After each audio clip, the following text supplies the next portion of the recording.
And hello and welcome to Band of Badgers. I am Dave and again, I am not your DM for this session. I get to play, which is fantastic.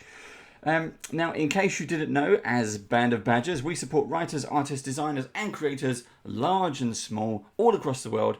And if you would like to join the band, all you have to do is basically get in touch.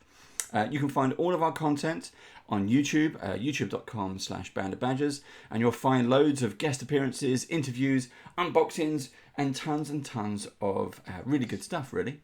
So please do subscribe if you can. We're there. But as always, if you're watching this on Twitch, thank you. Just a massive thank you from all of us, all of you, for watching and supporting us too. Now, I mentioned about joining the band and getting in touch, and that's exactly what Dariush and Anthony did, as together they own a publishing company called SideQuest Press, and they have created a new campaign world called Lost Lights, which is playable in both 5e and Pathfinder 2nd Edition game systems, which focuses on the Mesoamerican and Mesopotamian lore. I'm hoping I've got that right, guys. Yep. Yeah, good. Nice one, that's fine. Now, we've set this thing up to be a series of 4 episodes. This is episode 3. As we get to explore this world, of course, under their expert guidance, because they created it and they know every nook and cranny. And plus, as I mentioned before, I get to play. And I get to play with these excellent people. How's everyone doing? Good, all good. Good. Yeah, so it's a bit wet, Awesome. but good. It is definitely a bit wet here in the UK, yes. Yeah, you sent all your heat over here. Thanks. That's okay. Yeah, you're welcome to it. Don't bring it back. No, I'm going to send it back. No, don't want it. So No, takes these back teeth. So guys, how is the Kickstarter campaign going? We're halfway through now. Yeah, it's gone pretty well. We're pretty excited. So we funded last session, so that we played, right? And then since then we pushed towards our first stretch goal. Pretty steady flow of backers through the last week, which is very promising. And it looks like it's trending towards doing well, basically doubling its initial goal, which is more than we can hope for. So we're pretty excited about it. Yeah. Contrary to how tired I may seem generally, I'm pretty excited. So I'll tell you, it's definitely been. It's an experience doing a Kickstarter, but we've had a lot of fun. We really appreciate people backing it. We've got a lot of cool people like Rick in chat who are really pushing it, who owe us nothing beyond the appreciation that we're doing setting up the work. So that's cool. I guess that's really. I guess I should say we have some promos planned on press releases and a few other Q&As we're doing with a few other places too. Over the next 15 to 18 days to really push it forward. But we're having a lot of fun playing this game too, because I think the best way to show the campaign setting is to so. Cool. Well, guys, it's over to you. We're straight back into the game. All right. Well, we are on session 3, as you said, and last we left you guys, you were aboard a train headed east to Shizax, the last great city along the Great Railway. You successfully fought off an attempted kidnapping of Ada, a sorcerer who is of considerable interest in the One Church and wanted dead or alive. The trick is, no one is quite sure who wants her dead and who would prefer she remain alive. What Ada did mention, however, is that a fallen god, Alatamai, the former god of prophecy, had a stake in her fate, and that their meeting was foretold. At the end of the kidnapping, the attempted kidnapping, because you befriended a local reporter, Arswang Varswar, and some fast talking as a group, you managed to convince the local guard captain that the attack had been outlaws from a crime syndicate. And the group began making plans in case an ambush was awaiting them at Salvar, a small rural town 3 days by train from Hayaje, and the last stop the train would make before they reached Shizax. As Ada scouted some of the railway cars for valuables, her misty step went astray as her Dominion Strider abilities manifested themselves, ripping her away from the group and depositing her atop a rain-swept cliff hundreds of thousands of feet in the air. But before we settle Ada's fate, let's return to the group. You had all gathered together in one of the private partitions to discuss Ada's scouting of private railway cars when her magic would arrive. and you saw harmless arcs of electricity crackling around Ada, and the backdrop of a rain-swept clifftop before she disappeared entirely from view.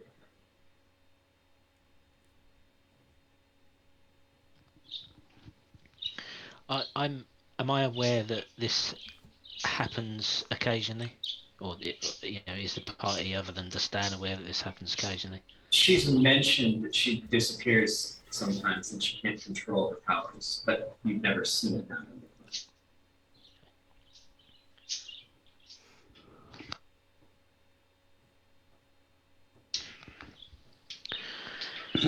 This is something that has happened before, I believe, and I know she's always been concerned about her health, tiredness, or exhaustion. And I guess the attempted kidnapping has maybe taken more out of her than we thought. We shouldn't have, I guess, pushed her to explore the train in the way that we did. I don't know how to get her back, and I certainly don't know how to find her. We can either trust her to make her own way back, or if anyone else in the group has any magic or any means of locating her, we can attempt to reach out to her some way or attempt to hook up with her. I don't believe she'll be in any immediate danger, whereas we may be if the church catches up with us. Who went back with her? Not the whole. Who went to those cars so that she could go to try to go through the doorway? I think she went by herself, but she didn't take anyone with her. Yeah, So- she was misty stepping and she couldn't take anyone with her, and she took my tools. Yes. The thing I'm confirming though is like, we have our cars that we have our partitions at. Yeah. And then how many cars did she go back before she even did this? Oh, she had explored several of the cars. And so no one went with her to do that. No. So when an NP says, I'm okay with this, but when an NP says that, tells us that, we're making assumptions that because she's not back by now, she probably skipped Nope. into a different location. Oh, so when whoever was, I thought you guys were all with her. No, when, certainly not. Okay. Then That's why I'm asking. I thought I'd come back and Joseph then, was with her. Well, Joseph was with her when she misty stepped. because I wanted her tools. Okay, Yeah. so, okay, great. So there you go. All right. And so how do we know that she didn't just misty step into the car? That's what I'm trying to. So when she tried to misty step, just say saw the background of another Powell there. entirely, opened a small Oh. portal, not just her disappearing. It opened a small portal and you saw this scene behind her That she got that she got pulled into. So I could relate that that didn't look quite Right. right. Did not look like her normal Right. misty step. And then an NT follows up with that info. Like, Okay, cool. I know I'm I with you. don't know her that well, and I've only seen this a couple times before, but that did not look the same.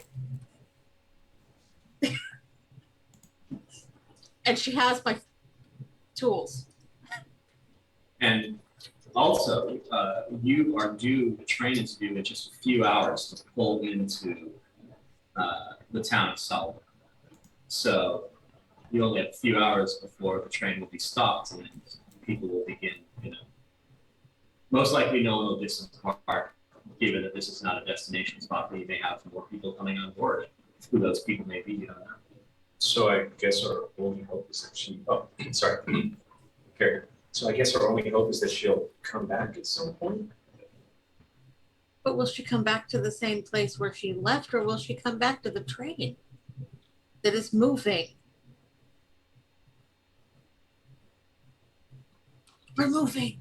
I don't know. I don't know how the magic works. Neither does Ada, which makes it even more exciting. Well, Because we you lost her and know. Lauren's just here to watch today. So, Well, it's not like we can go back.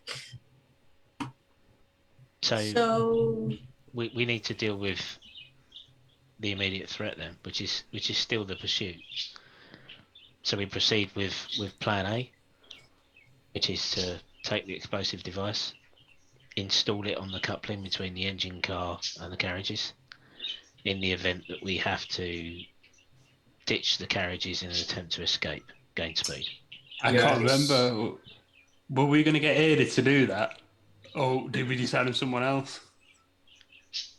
Well, no, just say it is the best person to set it up. Yeah, Yeah. I think, right? But I think we're also going to wait until just as we left the city to do that, because we didn't want to do it ahead of time and have the inspection show. Right? That's correct, Yeah. yeah. And the rest of us were going to pick vantage points on the platform or in certain carriages and observe new And guests arriving on the train.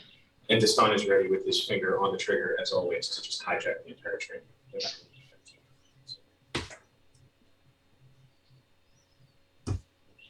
Well, there we are. Unless somebody has some means of locating Ada, I don't see we have an alternative other than to allow her to find us.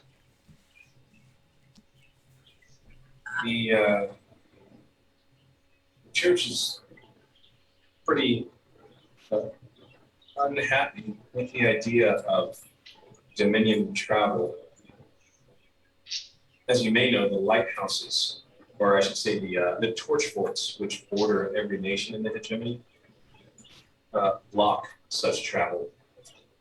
So the only reason she was able to do it has to be because of her special abilities, or because we're far enough away from any intersection of the torch fort's magical influence. So, as far as I know, only the highest levels of one church officials can know anything about this stuff. I swear.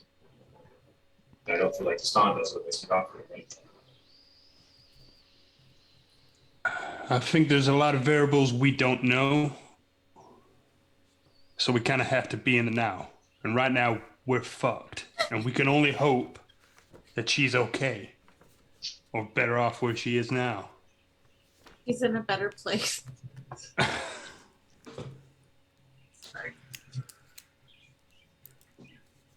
Well, I mean, to be fair, wherever she is now is probably better than on this train waiting to be attacked by church. You said you saw it? Yes, Did it look it looked very pretty deadly? and serene. No. So it was very, like, it was a sky area, dark. It was a mountain cliff top, Okay. and there was a heavy storm. So lots of rain sleeting down. Okay. It was wet. So she might come, if she does come back, she might come back needing a change of clothes. I think she'll dry up really quick in this heat. Was it? And it has gotten hotter as you guys have gotten further south and to the east. The moderate temperature of Hayage has given way to a dry heat. The night air. I kind of like knock on Daston's armor. How are you cooking in there, big guy?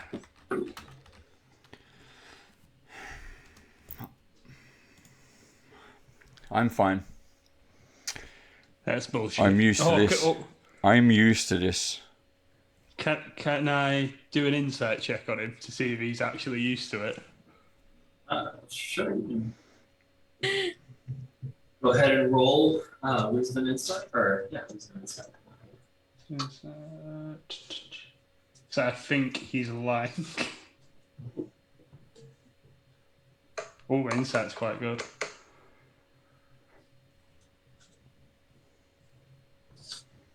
Uh,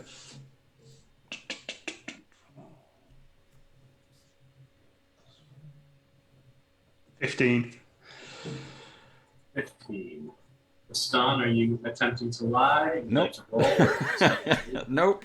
As far as he's concerned. As far as I'm concerned, the big heavy armor is part of this. As I said before, I wear it day in, day out from the moment I awake to the moment I sleep. So conditioned. Yep. It doesn't matter if it's hot or cold. This is what they give us, and this is what we use. So, with nothing to do, there's little for you guys to try until you reach Salwar in just a few hours. So, if there's anything you'd like to tie up before you you reach the first stop. I just need to install the. Am I installing it before we get there or before we leave? Or we leave. As we're leaving it. As we're leaving. Okay. So not yet. After they've done the inspection, Okay. you then install before we leave. Right. So the train travels on for a few more hours before just after noon pulls into the station. The train station at Hayaje is very impressive. Big stone building, sliding glass doors, guards everywhere, making sure that there's order. It's a very large station, fit at least 1,000 people that they're comfortable. Salawar is very different. It's a very small town, about 12,000 people. The train station is nothing more than a wooden platform and some benches for sitting. There are a few of the local constabulary there with keeping order. And there's not nearly as many people waiting for the train. Just maybe a dozen, 20 people, most of them loading supplies, just 2 people waiting to come on board.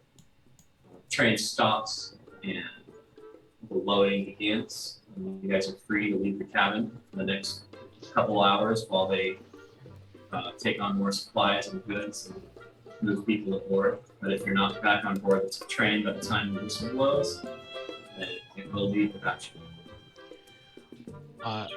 To Stan. So as the group decides what they want to do and whether they want to stretch their legs or maybe take the opportunity to sneak aboard the private cars when supplies are being kept, I'll leave that to you guys. But we'll move over to Ada, who finds herself suddenly ripped through a portal that she opened unwittingly, unknowingly. And she feels herself, she feels the crackle of electricity just dance across her skin, turning her hair frizzy. And she feels a jerking sensation at the pit of her stomach as she's hurtled through the barrier between the dominions. A wash of icy cold rain blasts against her skin and her clothes, instantly plastering her wet. And looking down, she finds herself staring at a dizzying height above the clouds at a ground that stretches out beyond the horizon. She can't even make out what's below her. She's so high. And a feeling of intense vertigo washes over her, and she stumbles, reeling. I'd like you to make a dexterity athletics check to keep your balance. Okay. Oh, that's not good. I'm already -1 at that. I know, Dex. That's a 14. 14. Okay. The wind buffets at her, and she finds herself reeling from the vertigo and the blasts of air. Stumbling, she tries to catch herself from falling off the cliff. Make a dexterity save now as you are slipping. Okay. Oh, that's a 2. Ain't fine. So, a heavy gust of wind catches her clothing and tears at her, and before she can even catch her balance, Ada finds herself knocked off the cliff and just hurtling through space. The mountain that she's on is a blur of lights, darkness, and she can feel the rain buffeting her as she's falling.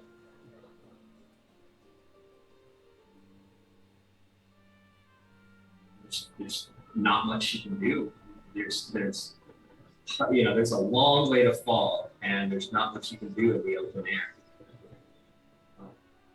But from around her as she falls, she hears a shout and a streaking,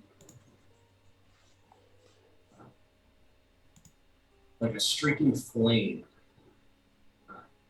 moves through the air, and she feels like an impact as somebody catches her, jarring her physically. She feels arms like wrap around her as they're falling, and they continue to fall together before whoever caught her rights himself and looks at her, and she finds herself in the arms of a man that his skin is like glows red, but it's covered in soot, but it's not washed away by the rain. So it's sort of like this red ember skin. His hair is streaks of living flame, and he looks over at her.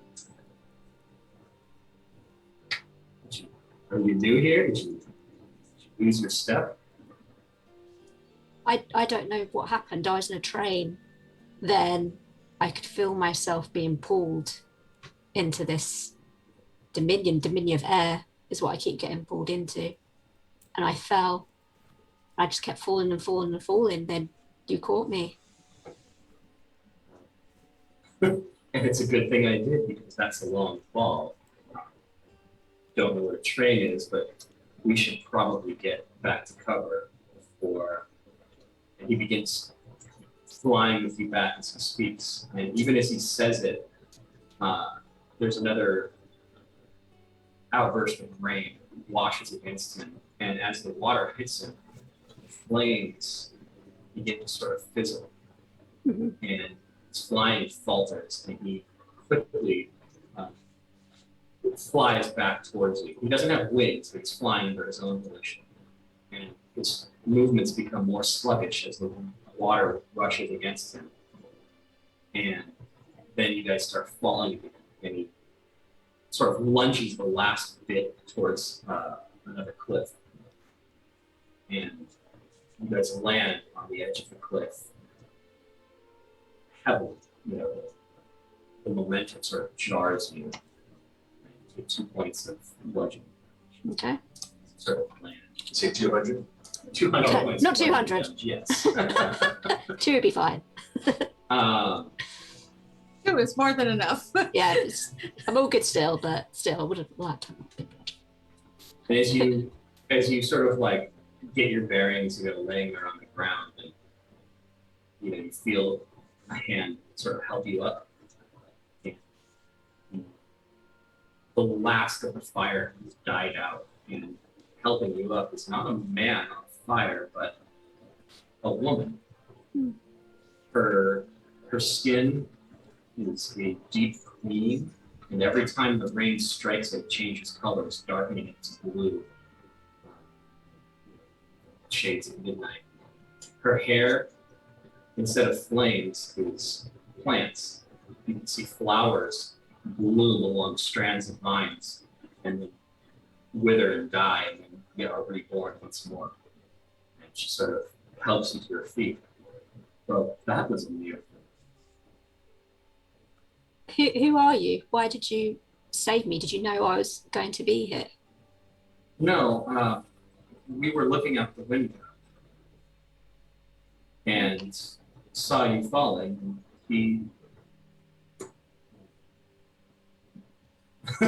couldn't let you plummet to your death, and so he flew out to save you. Our name is Current. We live here in Retorbienne, but I get the feeling you don't. I've only seen your kind once before.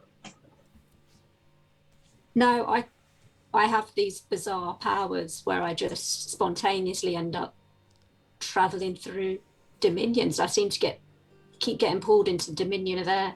I'm not quite sure why. So you've said you've never seen anyone else like me, so... No, I've seen your kind once before, or similar to you. But No. none ever end up traversing in this dominion. No, the last ones I saw were pirates who robbed from me and my family. Saying you're not a pirate. Are you able to help me get back, or do I have to figure that out for myself? Well, I don't know. I'm not too familiar with your powers, but I can at least get you out of the rain. Thank you. I'm still holding the thieves' tools in my hand. It's kind of cutting into my palm because I'm quite obviously in a state of shock from the fall. Making you just need rest to Yeah, make your strength. I really do need to rest, I think. Well, come on in, out of the rain. I'm sure it won't do you any good. She sort of gestures towards, there's an opening carved in this mountain. It looks like it's a stone slide where children could, slide down this the embankment and into open air. I don't know any children want to do that, but maybe here it's different. But she sort of clambers up the slide and moves through the opening, offering you her hand. Okay. I take it. Pulls you on up the slide, and the interior is well lit, and you can see tunnels leading off, deeper into the mountain. These tunnels are very smooth. They're not natural tunnels, but nor were they worked by tool. They seem to be maybe hollowed out by giant worms or maybe by magic. Who knows? Does anything seem familiar to me before? Have I potentially dreamt about things like this, or is this a completely new experience for me? You've seen a mountain in your dreams. It's impossible to do this, but you've never managed to penetrate. Okay. Interior. You can hear, a faint grinding sound. Just not enough to disrupt your hearing, but enough to just be a constant hum of irritation. Okay. I ask her what the sound is. Like, what's that sound I can keep hearing? It's like a grinding noise. I can only tell you what the legends say, for I never venture into the depths, but it's said that the creatures dwelling there gnaw away the foundations of the dominions. Once, one day they will eat away all of existence. Oh. She shrugs. But like I said, just a story. Okay, I just quite taken aback, but like, oh, okay, that's good to know. My home is a bit of a walk. It's up a few levels. We fell quite far, and I don't want to risk flying in this weather. And you can see as you guys walk, and she begins to dry out a little bit. Bits of flame start eating away at the plants, and her features begin to grow larger as if someone was, she was turning into something else. Mm-hmm. So can I imply from this that rain is somehow damaging her and she has to keep dry within the mountain, so I don't venture out when it's stormy weather? Go ahead and make a intelligence arcana check. Okay. Sorry, what was that, intelligence? Arcana. Arcana, cool. 12? 12. Now, yeah, it's, from what you know, from what you can gather, it seems like she's leading some sort of dual existence. Okay. You remember the man that caught you, and you can gather that this is the same person, and somehow when she's wet, she takes on a female form, and when dry, becomes a man. Oh, okay, that's interesting. I think Ada's just taking it all in. It's a lot of new things. So you She's guys, getting used to. you guys continue to walk on up, and we will return to the cruise back to the train station. You all have the chance to disembark. Maybe stretch your legs. Maybe even go find a vendor, get something to eat. Who knows? Whatever you'd like to do. You said the train only stops for like 2 hours? About 2 hours. I'd like to pull to stand aside, so I have an idea. On wrestling rematch. Yes. To Stan, I believe the duration of our stay here will be dependent upon the loading of supplies. There don't appear to be many passengers waiting to get on board, for example. If we were to assist with loading of supplies, I believe we might be able to get it done quicker and be on our way quicker, putting yet more distance between ourselves and anyone that's pursuing us. Would you be up for a little challenge?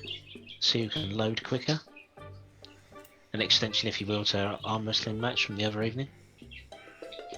Good idea. Let's give this a try, shall we?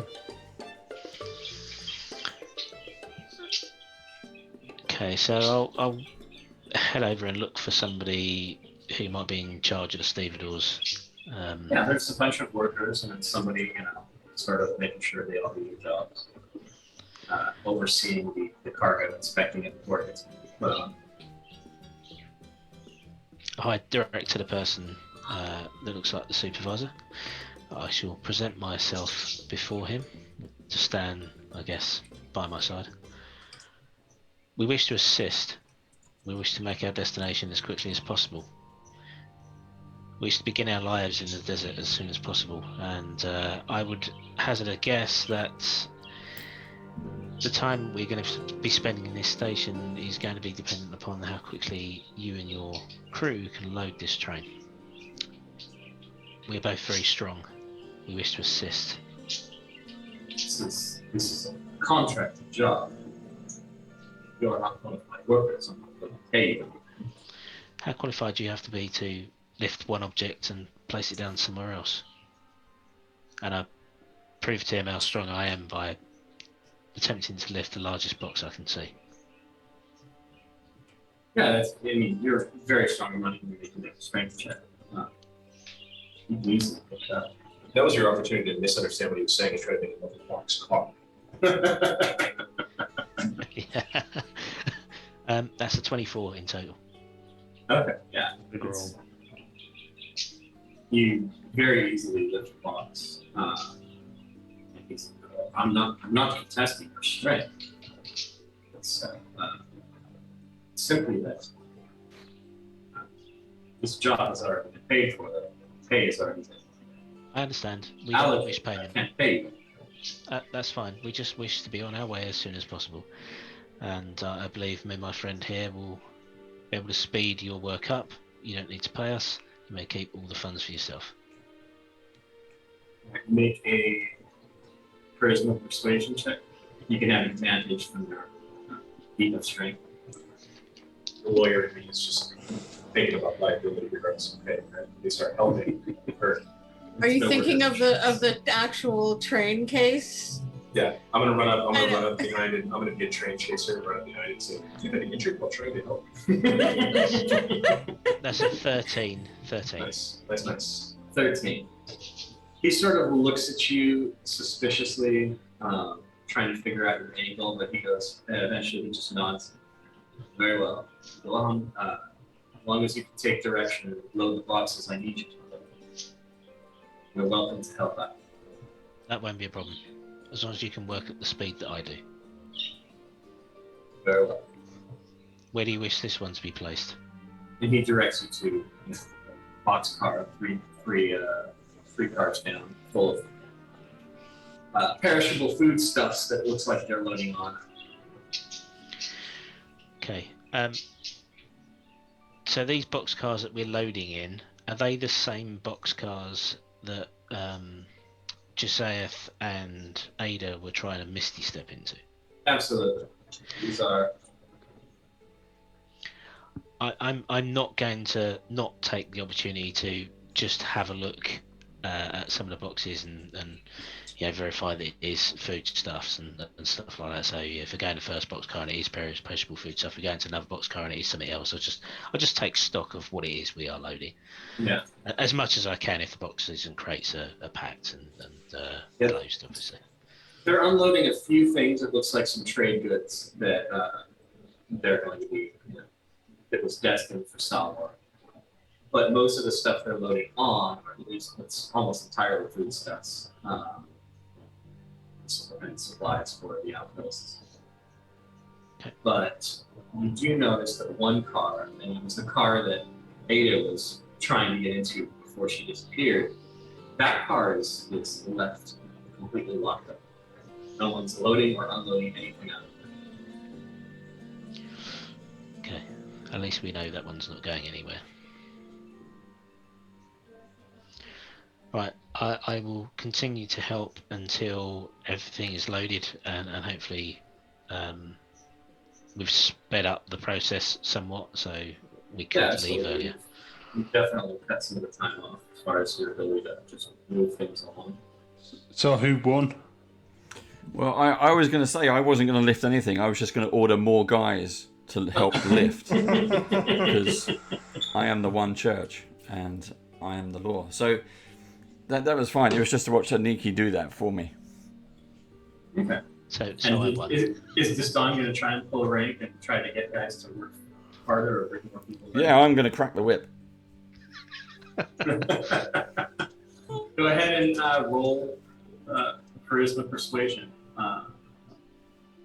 You can have charisma or intimidation. Oh, your style is definitely more intimidation. You're right. Okay. And I will give you advantage again because of your church rank. Okay. Oh no, they're both low. My highest total is 8. Oh. That's with advantage. All right. So some of the workers definitely are trying to pick up the pace because they're just simply afraid of your rank.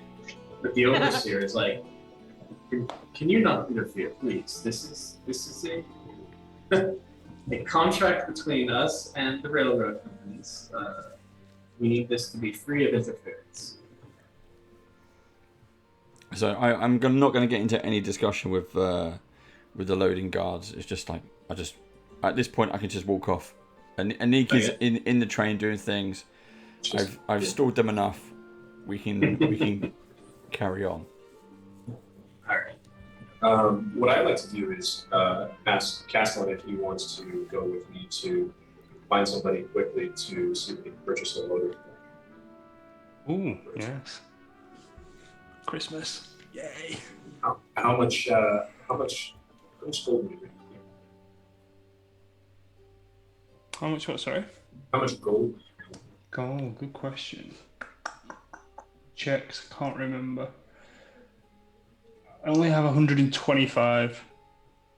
Okay. Well, I should be able to make up the difference, and as long as there's someone who has what we can do. Gonna take it out of my wage. Well, I'll tell you this: they usually sit at around 400, so I'll definitely provide a share.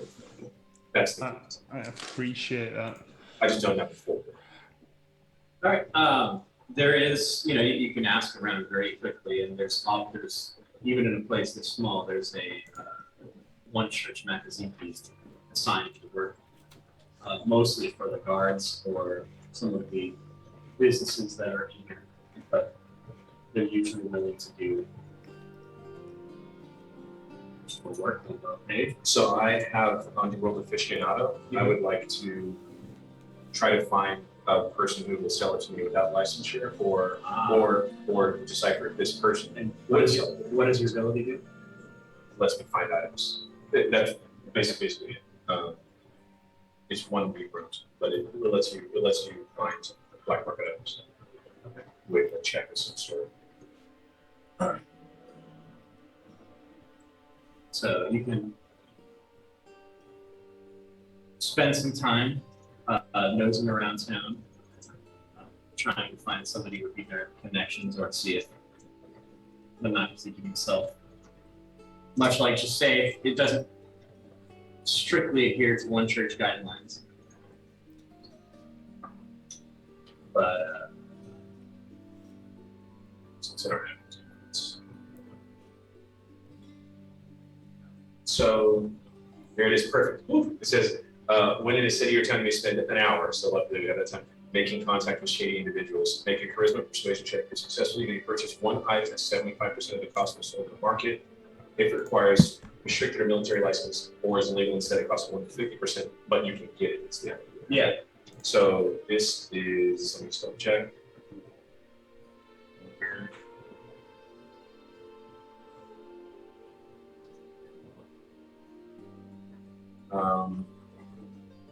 You to decide on the spot which type of license it requires. Does that sound right? it would just be a restricted license. I think just restricted, yes. So I can get it at, still, I can get it at 150% of cost. Oh, that'll take exactly all my money except for 2 gold plus yours. You want to get that? If I can Yeah. make checks? Okay, here we go. I'll do it.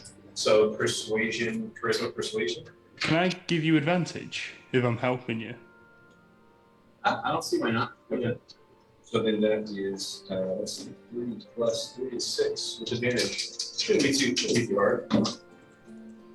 That's a natural 20. One of my so- 2 dice is a natural 20, so 26. Not hard at all. The seven stopped first, and then the other one went 20. So okay, so that's great. I'm easily right. Mhm.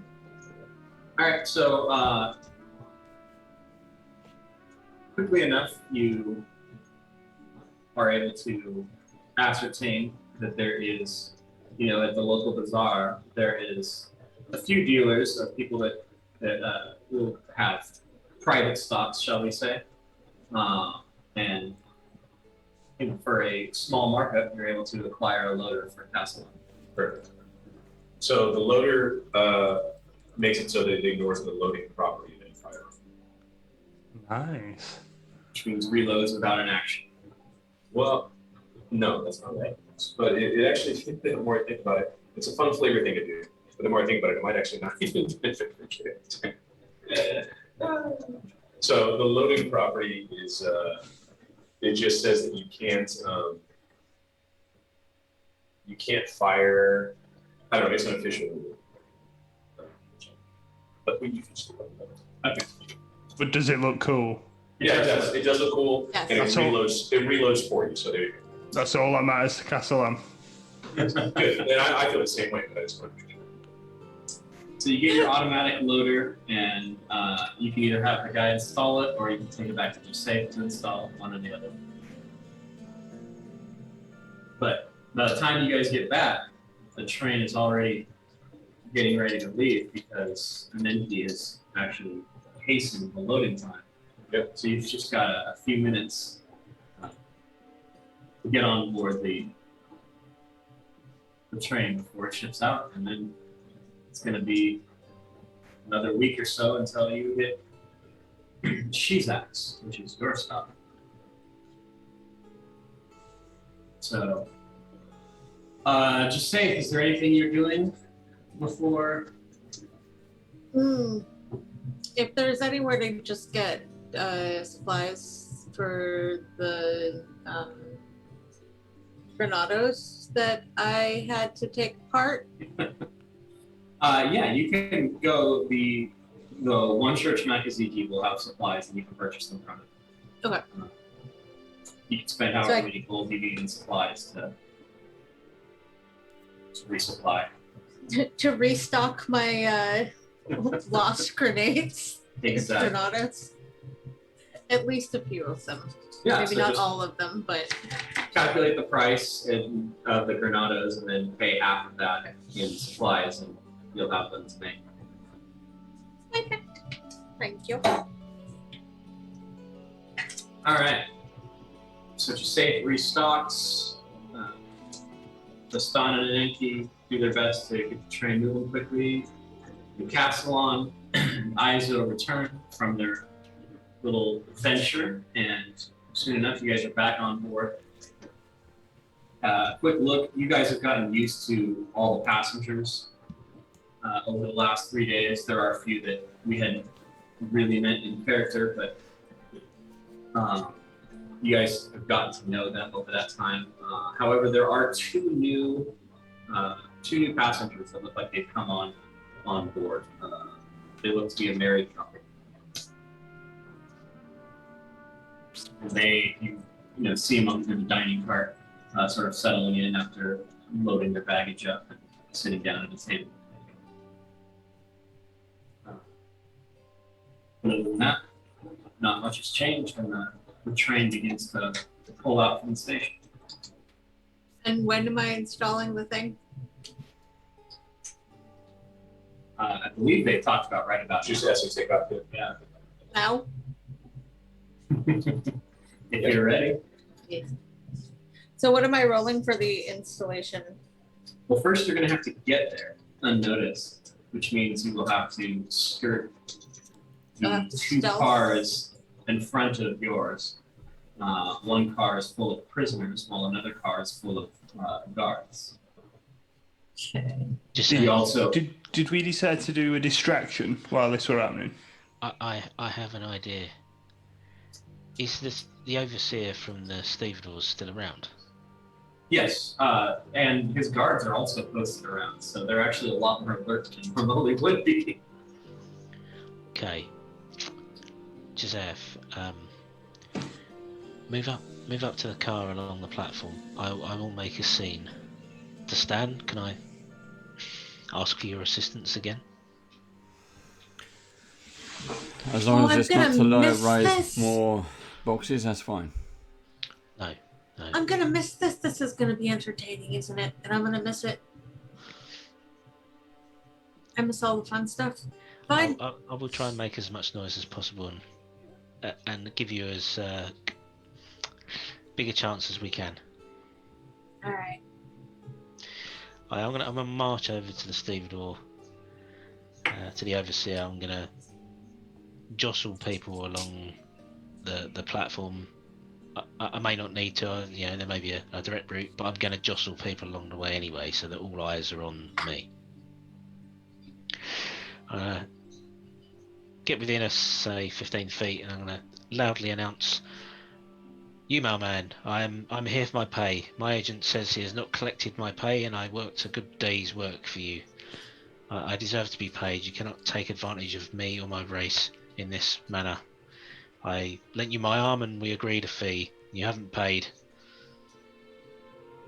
Hear that, station master, wherever you are? I'm gonna make as much noise as possible by shouting from the top of my lungs."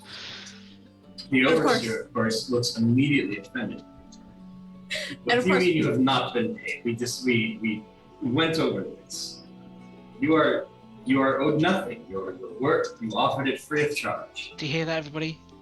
Took advantage of my size and my strength to speed up his own contract work and then to profit off my arm. That's not on, sir. Not on. You should not be taking advantage of people. You can't stand there and say that I work for free. That's insane. How would that have ever been possible? My compadre here from the one church, he would never have stood for that.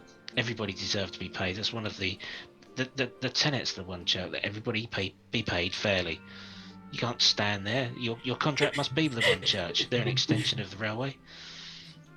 Do you want me to Go roll my ahead. sneaking while this is going on, or how am I doing this? We'll get to that in a minute. Roll a Okay. charisma deception check. This is amazing. That's a 7 on the dice. I don't think it's going to be much higher than that. But we'll check. I'm ever hopeful. I'm just standing next to him, just looking at him. Really? That was your idea? Not helping in the slightest. Just I'll staring. just walk off again. Really? That's a 7. That's a 7, so it's a flat 7, so that the overseer, just raises his arms.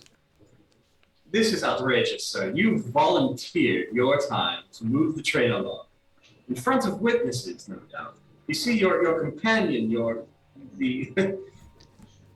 he's so disgusted with you, he's stalked off. This is outrageous. So I'll ignore him and I'll start trying to bring bystanders in by saying, "You sir, do you believe it's fair that I have worked today for free? For free? What about where's the station master? Guards, go and get the station master." And I'll just try and rope as many people into the conversation as possible and make it. Are we one of the bystanders? Yes. Please join in. This is amazing. I seem to remember that I saw a little under the table kind of dealing going on, and Yes, there you I go. feel like you backstabbing him. Yeah, see, you may not be able to officially give me any money because of your contracts, but that man clearly heard it, and I deserve a fair wage. A fair wage. I've worked extremely hard, and if you worked a hard day's work, would you accept that? And I'll just pick another bystander. That get man them is into the obviously your cohort. Look, he's a merfolk. You can't even trust him. So you have something They're against shysters Well, and let's get scam that. artists that prey upon the coasts. Clearly, sir, there is something wrong in your mind. Are we not equal on equal standing with the humans? I mean, the one church sees us all equally. And I like pull my gun out, then I could just imagine Esso's like pushing it back down. It's like, nope. Next, you'll be saying that goblins aren't acceptable either. I mean, this is. Goblins have been rightfully recognized, I suppose, by the one church. I suppose.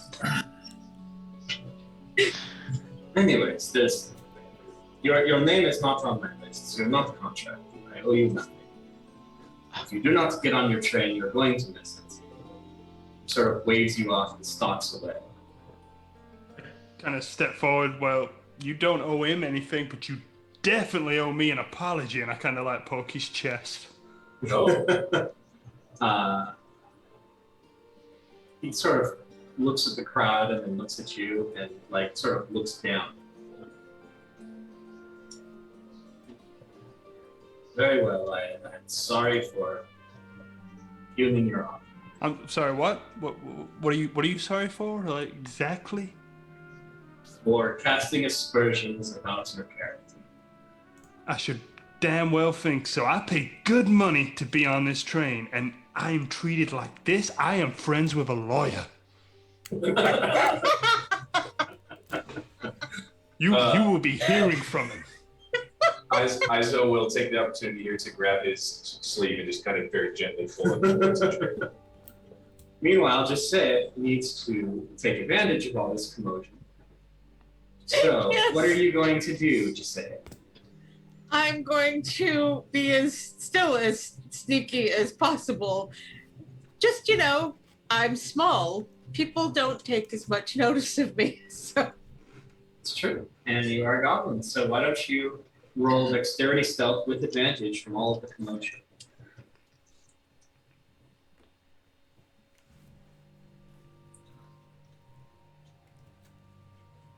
$18? That's pretty good. Pretty good, but is it good enough? So there are a couple guards. There's one guard on top of the train keeping an eye out, and there's another, posted by each boxcar. Did you move past them unnoticed? Maybe they saw you and they just didn't pay attention to you. Maybe they didn't even see you because they were too busy watching the argument going on. Either way, you apparently get to the front of the train undetected. Explosives and stuff. Goody. Do I have to roll it again? No, not Okay. at this moment at least. So what are you doing now? Now I have to install the bomb thing. That you do. That's simple intelligence Makaziki tools check.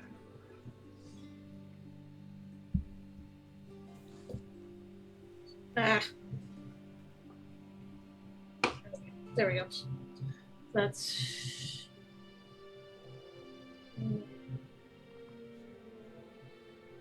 41.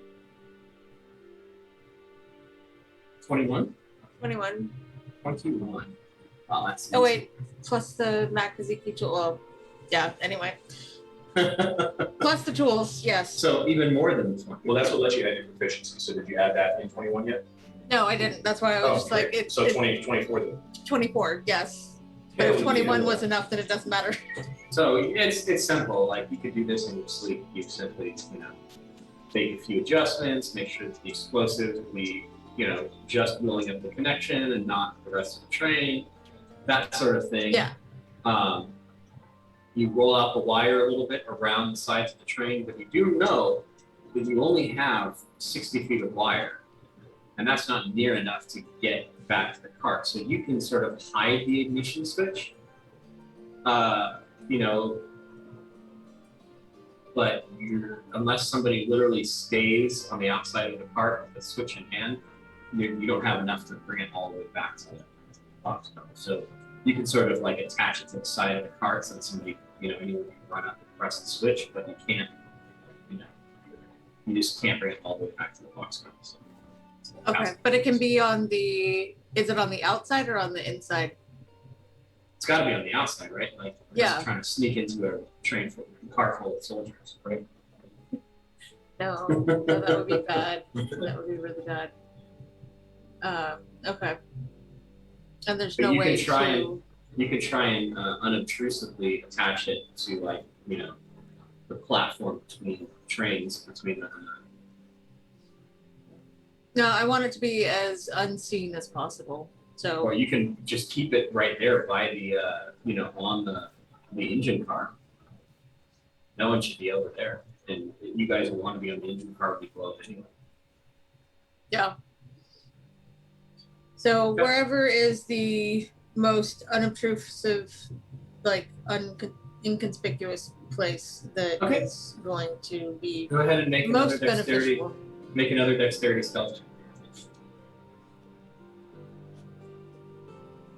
Also, shout out to Hannah. Thank you for backing. Appreciate you. Thank you. Yay! Thank you.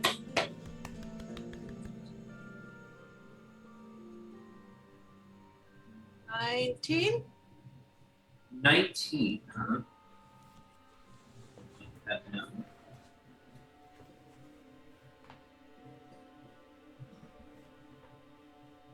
All right. So you sort of use some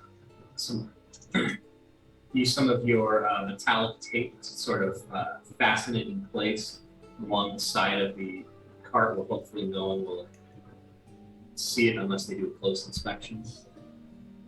There's nothing to move around here, so all you can do is sort of blend it into the surroundings, and the metallic tape sort of helps to hide it from a distance at the very least. Now all you have to do is get back to your train car unnoticed. I can't just go up on the top, can I? Well, I mean, unless there is a guard on top, Oh, nope. Well, now that'd be just too much noise. Damn.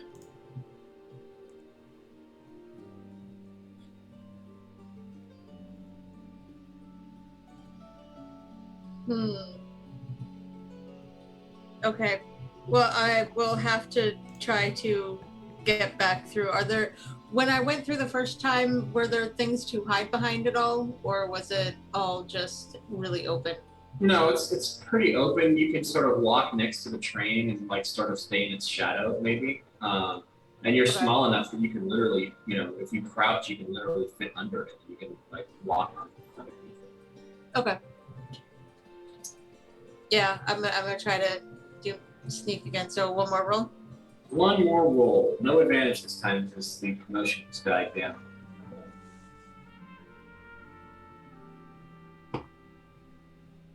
Natural 20. Oh, No, that was not a natural 20, but it was 16. Is that with your modifiers? Yeah. All right, 16. Only 2 guards to see. That is a 6 and a 9. No, they do not see. So Thank you So, for rolling crappy. You walk right past a couple guards who are sitting there supervising, very, very last of the loading, but they don't turn towards the train and wonder why there's a couple of feet sticking out from underneath it. Make your way back to your car and get back on undetected. Mission accomplished. Mission Impossible. And as the rest of you board, sadly without the pay that you deserve for loading the train, but the train pulls out and you're on your way to Shizak's. Meanwhile, Ada finds herself walking up tunnels within the mountain. The temperature here is nice and cool, but not cold. As you walk along, the woman next to you, Current, has completely transformed back into the man that caught you from falling in the air. Sort of seamless transition as they were walking. Doesn't even seem to notice that he is back again. But he does look back at you. I did leave dinner cooking on the stove when you fell.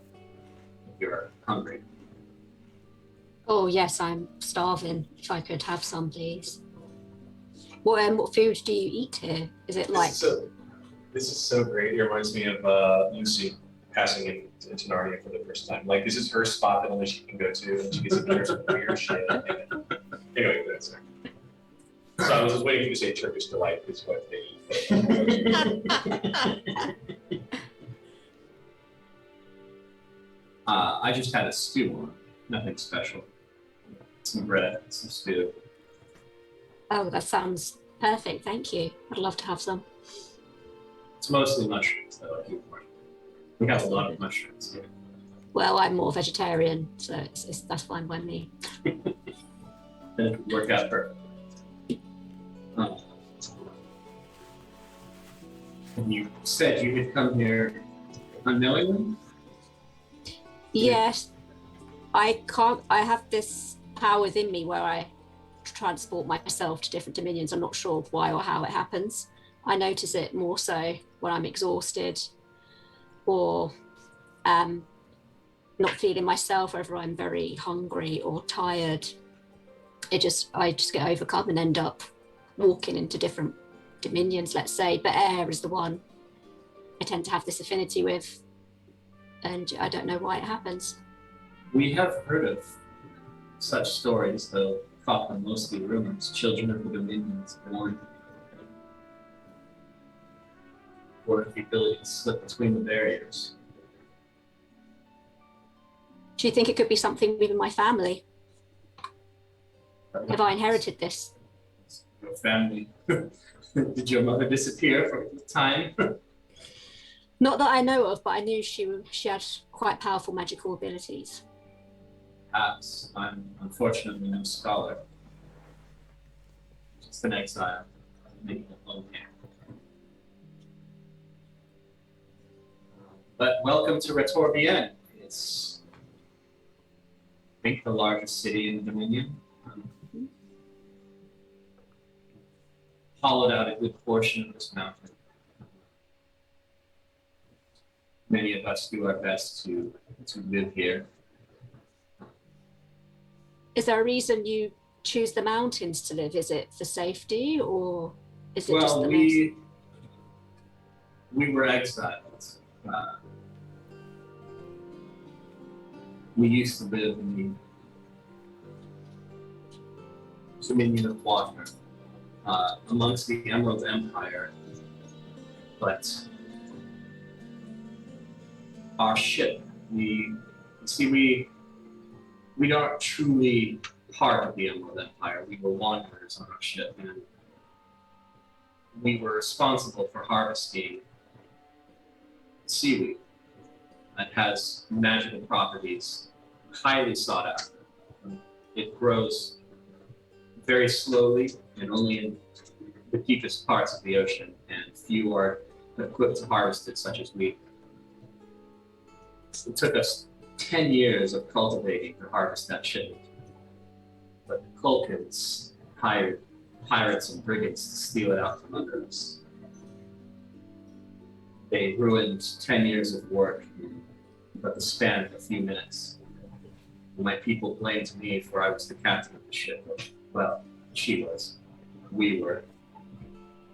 So they exiled us for 10 years until another harvest could be brought. So we made our way here where there is little water. She has a little chance to get out because we are very angry ourselves. Is there anything I can do to help you? With my traveling abilities, maybe. Well, I mean, I don't know about help me, but if you can kick a Culkin in the teeth for me, if you ever find yourself in the dominion of water, it would be appreciated. I'll see if I ever end up there. I'll keep that in mind.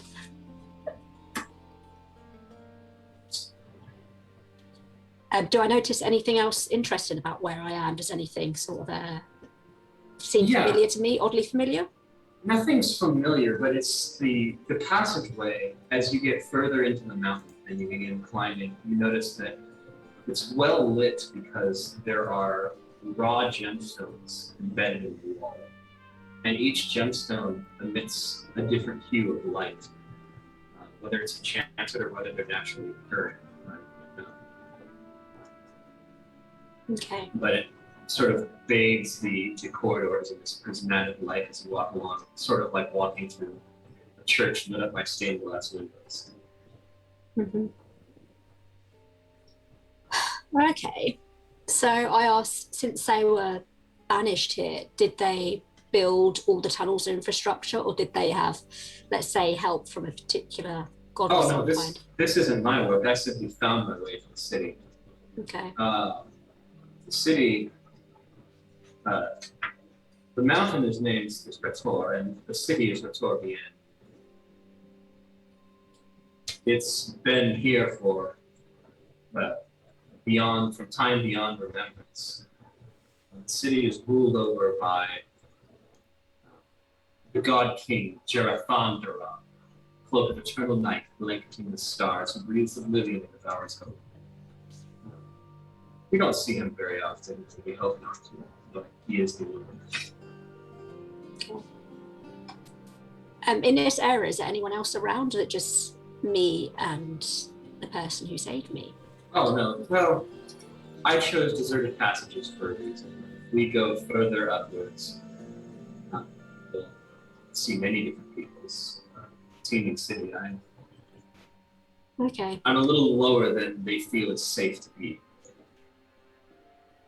But we desire our privacy. Okay. So I asked them if they miss home and what the Dominion of Water was like in comparison to the Dominion of Air. Dearly, miss the sun beating down the waves, the gentle breeze, the ocean so clear that you could see 100 fathoms deep, tropical fish, always chattering incessantly, filthy gossips they are. The birds as colorful and bright as the fish, the air, the sea, the salts, and so on. How easy was it for you to get from Dominion of Water to the Dominion of Air? Because maybe I could potentially travel there if I can figure out how I can control my abilities. We did not do it. The Magus aboard our ship opened the portal and sent us through. Okay. Within the Emerald Empire, portal magic is common. It's widely known. Not so here. There are few here that know it. So travel out here may be important. Because I haven't tried before. No one's been near me that they can travel with me. But I'm not sure if maybe on my way back, if I'm ever able to go back to where I'm from, I could potentially take someone with me. Well, I don't know if I. Do you know how to stop off in the dominion of the water? Maybe. I'm not sure. We could always give it a go if you ever want to go back. There's no harm in trying. No, I think I'll serve out my exile here and wait for a time. 10 years is not so long. How long do you have left? 9 years and several hundred days. Okay. So you've It just just happened. The lost is quite different. At this point, Ada is just eating a stew and mulling over kind of how long she may be trapped there and unable to get back to material planes. Yeah, when you said 10 years, it's not such a long time. It's like, It's like, oh, that's good. Not long. Yeah. Well, I do hope you can find your way home, but you're always welcome here. You've been pleasant enough. I open my hand and the thieves' tools kit is obviously still in my possession. I say maybe if I concentrate hard enough, I may be able to make my way back to the person that once owned this. They could be my beacon. Well, why don't you give it a try then? It's the fun. So Ada, she's concentrating on the thieves' tools, just thinking of like traveling back home. She has no idea what she's doing. She's just trying to hope for the best, but You No place like home. Yeah. yeah, exactly. If I tap my shoes 3 times. feel a connection, almost like an anchor. As you concentrate on the tools and you can kind of feel just say its presence. Mm-hmm. Concentrate harder and you can feel like a line connecting to you or connecting you to the front. And slowly the world just begins to fade away. You just feel that wrenching sensation in your gut once more. Somebody has just hooked you, jerked you home. And before you know it, you're on the train car. Wheels vibrating beneath you. And you just say it. Looks up in startlement as Ada just pops into existence. A spoonful of stew in her hand. My tools. Spray over. You just popped back into existence. You found us. Yeah, You have my things. Welcome back. Thank You've you. missed- Well, not much, but much at the same time. You may wish to speak to an Enki. Okay. So I dash over to an Enki. Well, I don't dash, actually, I'm pretty exhausted. I sort of Can I have my tools? Give me my tools back. get my bearings, stumble around, I chuck her tools over. Meanwhile, put the spoon in my pocket. Do you still need those to get into the thing? Are you going to try to Misty Step again, or are you... I think I might have a little rest. Yeah. For now, we'll wait on that one. I've been through a lot. There's been a few near-death experiences, some strange caves. We'll get you a beer first. So I make my way over to an Enki and say, oh, what's been going on your end? Because I've had some intriguing insights where I've been. Well, we stopped at the station. We loaded the train. We placed the bomb on the train. And we left. Excellent. I hope you had more excitement than we did. I'm pleased to see you made your way back. Where exactly did you go? I was in the Dominion of Air. I nearly died, actually, so that was pretty... How? I was falling. I transported myself onto a cliff edge, and there was a horrendous storm, and I lost my footing and fell. But this person caught me, this being, and we took shelter where they lived in a cave. They were originally from Dominion of Water.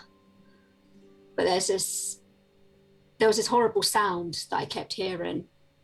And he said it was this consuming power that would end up destroying maybe the Dominion entirely. And yeah, we was talking for a while and I just kept thinking of wanting to go home. I just concentrated on Josiah's thieves' tools and managed to get myself back here. It was all very strange. But these people that you met were from the Dominion of Water. Yes, they were banished. They were exiled to this place. They were accused of, it wasn't stealing, but that they had to harvest this important crop. I think it was seaweed. It's powerful magical seaweed, and pirates seized it, and for punishment of allowing the cargo to be stolen, they were banished to the Dominion of Air, and they live in these cavernous mountain passageways. And I want to throw in for you, Steve, for since you're listening to natives of Nadaja Way, this is really alien shit. Like this is not like in other campaigns maybe where planar travel is relatively common at mid to high levels. Like this is all new stuff because of how should we say limited the releases or controlled this knowledge is by the trope tracks. Right. Yeah, that's- My question was going to be the thing that you heard and they told you was this power that could destroy the Dominion. I was going to ask, since they were from the Dominion of Water, did that mean that Dominion of Water had been destroyed already? No, I think it was just for the Dominion of Air. I think it's just in that region. That sounds of it, because I heard it. But yeah, it was very haunting. It was just this like vibration almost. It was really horrible. But I think I can go back there if I concentrate enough. Like I held on to the spoon he gave me while we was eating together, so maybe I could find out more, but I'm just so exhausted now. I don't trust myself to be able to concentrate hard enough to get back there. Well, things are safe here for the time being. We haven't seen any pursuit, and we have a plan if we get overrun. The explosive device that we talked about putting in place is there, so we can get to the engine car, we can blow the link, we can try and outrun them if pursuit does catch up, but we haven't seen any sign of it at the moment. And that is what troubles me, Aniki. The one church would have reacted by now, I think. If I was in charge of hunting you down, we would have taken out the train. At the very least, we would have taken out the train at the last station. But they did not. So a new question is, why?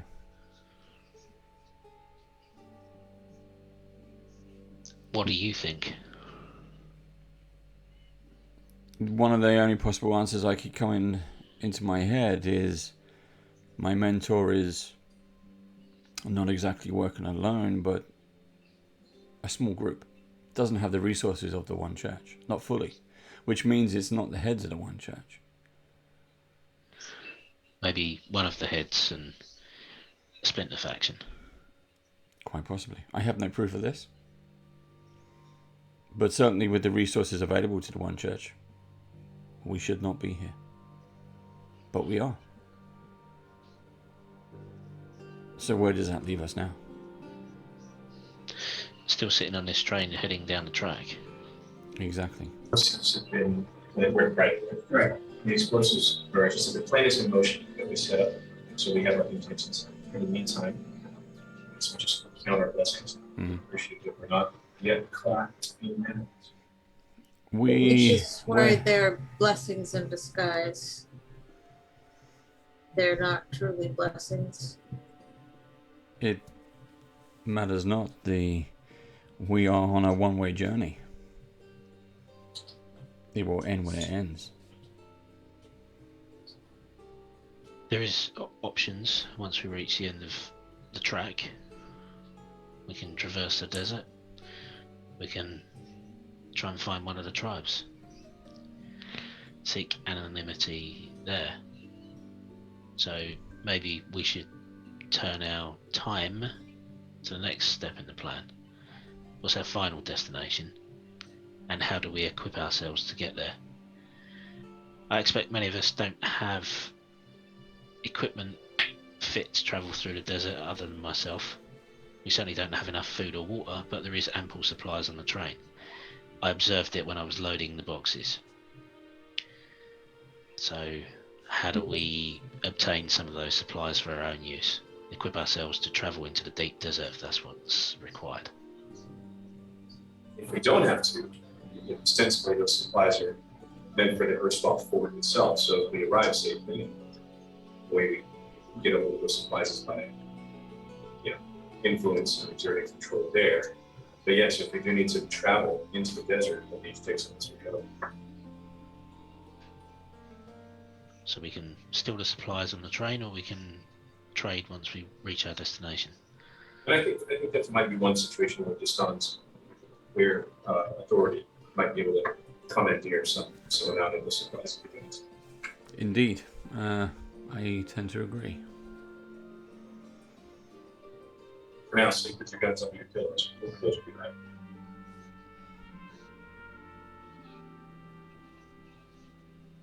While that's all happening, Castellan's like unnaturally quiet after the interaction from before. He's just sat by the bar, kind of like slowly nursing at a drink, but he's not. He's out of the conversation. He's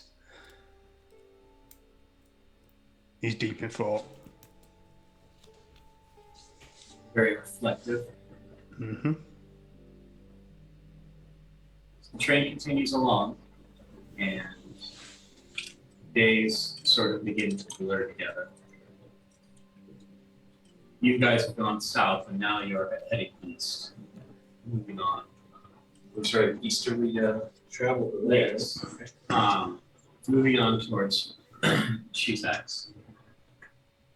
If you thought the weather was getting warm before, as the days roll by, the heat picks up and becomes more stirring.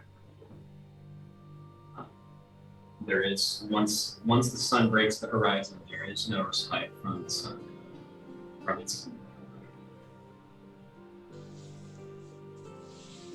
The only thing that keeps you moderately comfortable is the fact that you are indoors in the train, but it's not a modern train. There's no air conditioning. They do what they can to keep it cool, but it's uncomfortable, sultry to say the least.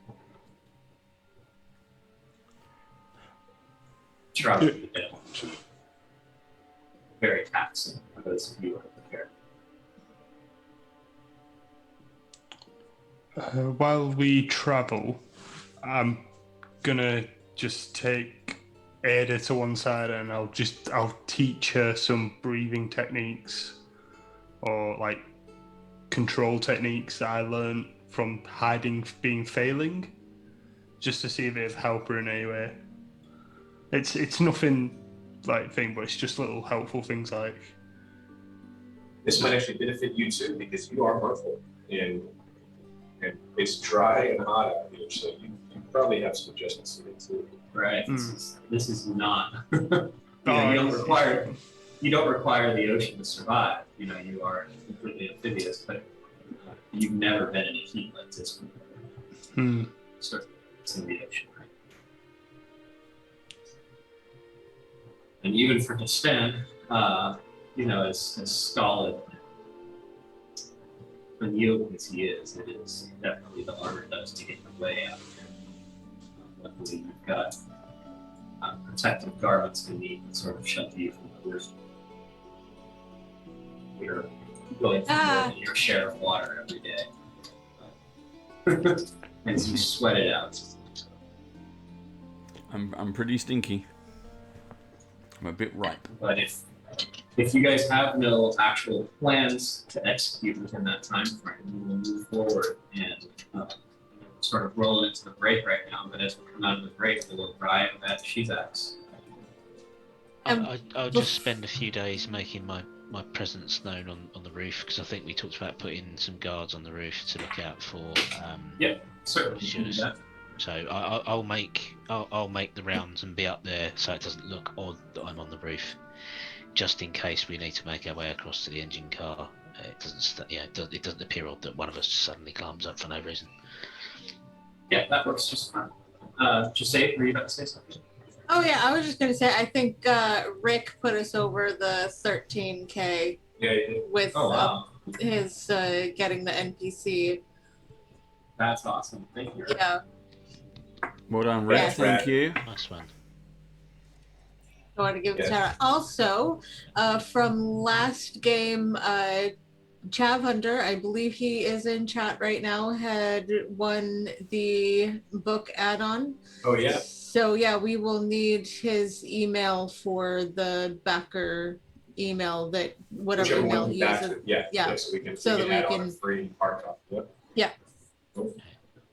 I can sort So, that out over the break. Congrats to Chav Hunter for that as well. And thank you, Chav Hunter. Well done, Chav. Woo. Okay, so let's do it. Let's take, like, what do we take? We'll take a quick 5-minute break, but I will leave you with the Lost Lights trailer. So another time, if this doesn't convince you, just get on over to the Kickstarter page. We've got another week and a bit to go, so go. See you in a minute.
2, 1.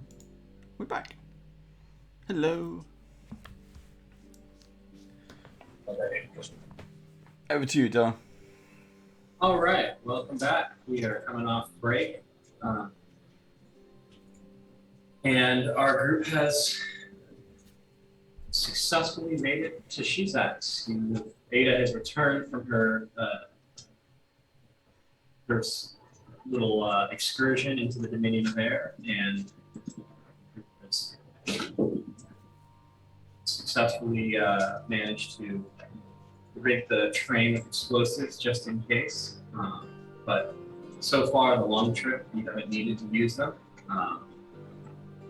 Gets pulled into Shizax, which is the last city before the true Great Railway begins.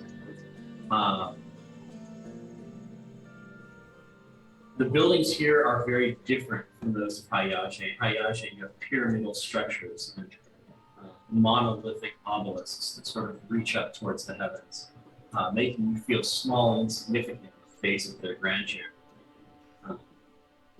Here in Shizax, the buildings are made out of the bricks and many, a lot of red and whites as most of the paint on the buildings. They paint the roofs white to reflect the sun. Who knows? Buildings are very flat. No peaked roofs. All the roofs are just very flat. The city's large enough, smaller than Hayage, but still a large city. There's a substantially large train station awaiting you. There's a telegraph line here. Here is where many people seem to be departing from the train. It's a major stop. You see a lot more also waiting to get on. Going out to join those leaders while forts going to help pushing things. But with the great screeching of gears, the train comes to a stop. All goes out to disembark. It's another 2-hour stop, or it's going to be a longer stop here, closer to 3 or 4 hours. And here is where Jose is supposed to meet for contacts. The whole reason for this trip in the first place.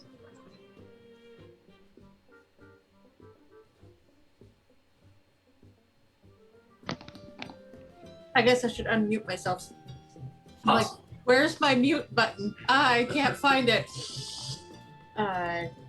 So I will disembark. I will also, before disembarking, I will let Izo know about the boomstick in the back. Or front, whichever it was. I don't remember where it was. the explosives. Oh, like where the ignition stick is hidden? Mm-hmm. Yeah. Just in case. Do you want anyone to go with you? I can send Castle with you. Yeah, or you or Cass can kind of tag along if necessary. But I need to go meet this person and get the documents for the property. I'd actually like to go and bring Castle with you. I don't know if the others desire to, if they wish to stay up the train. Wow, map went really big on there for me. Hold on.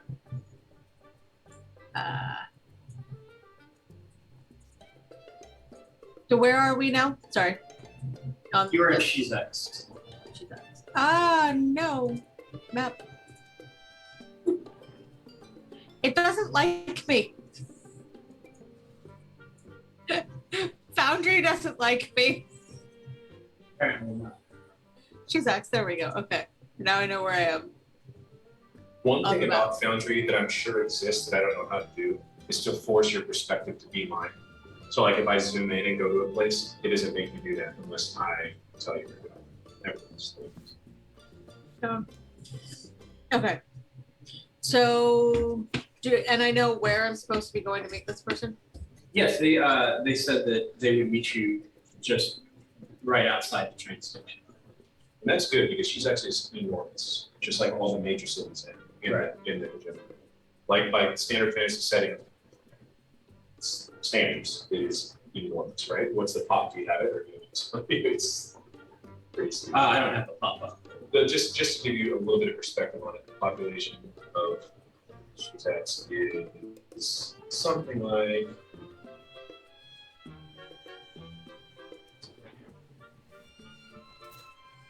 365,000, and that's one of the smaller cities in the nation. So, Y'all are so funny. I'm like, I live in a population of 1,100. And this is small. 365,000 is small. Like, wow, that's really big. No, this is one of the 4 major metropolises of the nation for sure. And there are a lot of smaller towns like.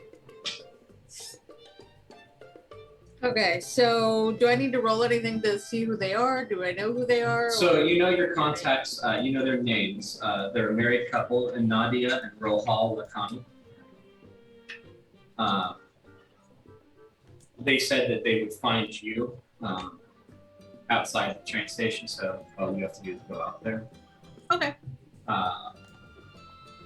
They know when you're arriving, so you can just expect that they have eyes out. So you move off the train. You said you're taking Castellan and Isa with you? Is anyone else coming along? Anyone else want to accompany me to deliver some papers? I'll stay with Ada if Ada's staying on the train and resting. Yeah, I think Ada might need to rest. She might do some crazy stuff otherwise. I don't trust her at the minute. All right.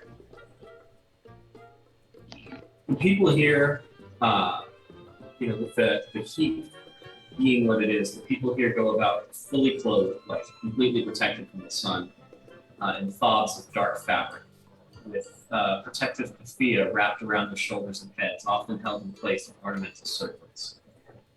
The train station here has a very large crowd busy boarding and unboarding the train, so you pass basically unremarked upon.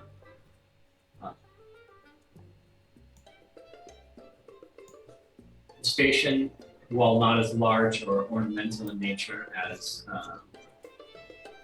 the one in Hayaje, does have it's a large permanent structure, not really the wooden one you found in Salvar.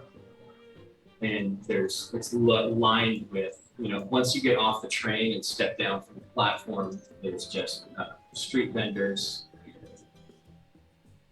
crowds of people just making their way in and out, sort of like a miniature bazaar in nature, just sort of taking advantage of all the people who have just gotten off the train. So if you're in need of refreshments or anything like that, or protective clothing for that matter, there's several vendors that are selling, the keffiyeh to protect you from the heat if you don't have them already. But past that is sort of the train station proper, where tickets are purchased, and then to make your way out through there and out onto the city streets themselves. It's late morning, and so the streets are busy. You see, just the normal, usual traffic. Few vehicles making their way through the streets.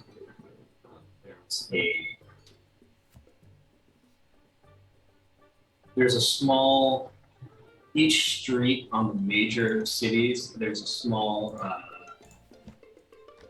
special road where it's lined with beneath the cobblestones there are magnetic plates that are put in surface that are embedded beneath the stones, and people have small one-man vehicles that are magnetically propelled along those streets, so they can't be driven anywhere else, but sort of like personal little sort of like hover cars almost propelled along the city streets. And you can see quite a few people taking advantage of that. But you look around for a little bit, trying to see if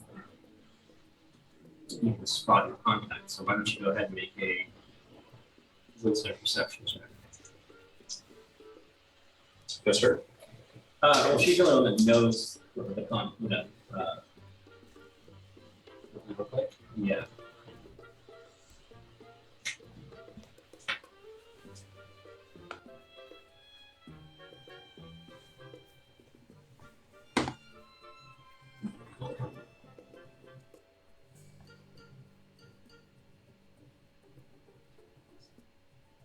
Oh, it's perception?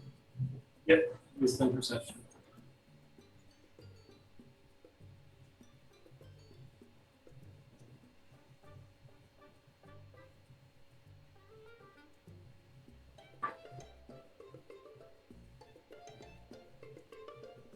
I can't see anything on my sheet right now.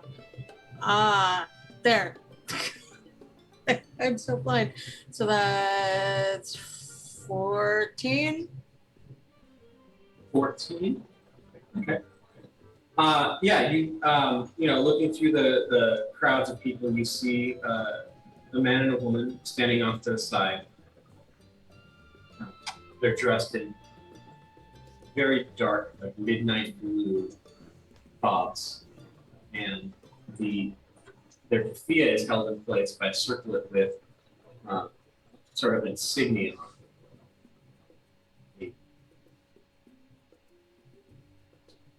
They're like little slivers of metal, reminiscent of needles, and you recognize that little sign as members of your group. Yeah. And as I'm looking around, do I notice anything else? Like, because I'm making sure that this is that the area is safe and not being watched, I guess. I mean, you see other people about, so there's, that whether anyone's paying particular attention to you or not, you're not sure. Okay. There's a couple people, you can see a couple people from the train that were with you, sort of pulling their luggage along, out by the leaving station. Well, I will try to look as casual as possible as I mosey on up. Okay. So you move on up, and they do seem to notice you as you get close and look over. And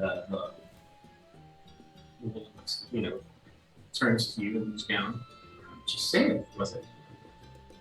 Yes, I was hoping that I could interest you in some fine goods here that I have made, and showing off some of the things that she's made, but also they can see that there is the document kind of tucked in another pocket in her jacket.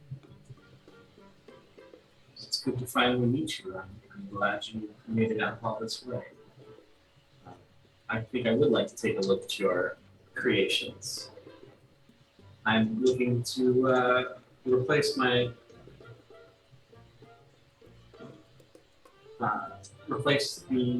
the cases on my pistol if you have anything. Oh, of course. I always have those. They're in high demand, so I make them regularly. So she starts to peruse your things, and she pitches her voice a little quieter. Where I hope we didn't have you have any troubles along the way. Oh, nothing we couldn't handle. Made some friends. Sort of, I think, maybe. Anyway, we're here. Good. Are you ready to go a little bit further? Are your friends ready to go a little bit further? Well, they're here. So, yeah.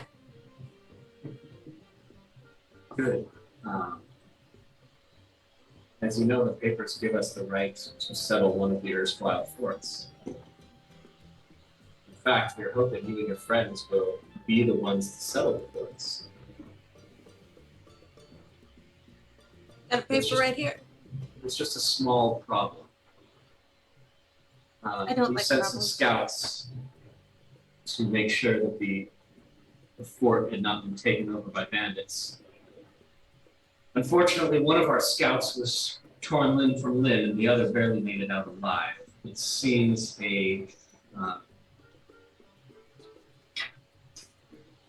as a hawk has moved into the fort and made it its territory.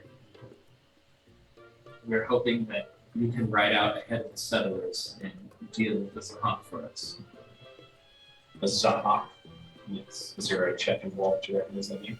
Yeah, you can make a nature check. So, what's the nature? Nature check. Those are the right there for that. Yes. So this is going to be a +1. So I'm just going to roll a 19 or higher. No, that'd be in there. Anybody else? Castle on. Just say it. What do I need to roll? I'm not telling you. Oh. Nice try. I was yeah. But wisdom, it's wisdom nature. Yeah, I only had a +1, so A nature check. yeah, Castellan's probably gonna be the best out of the three of us. Wait, wisdom nature, not intelligence nature. Okay. I don't know what that would be then. Oh, it's my wisdom. Mess up the skill again, Dar.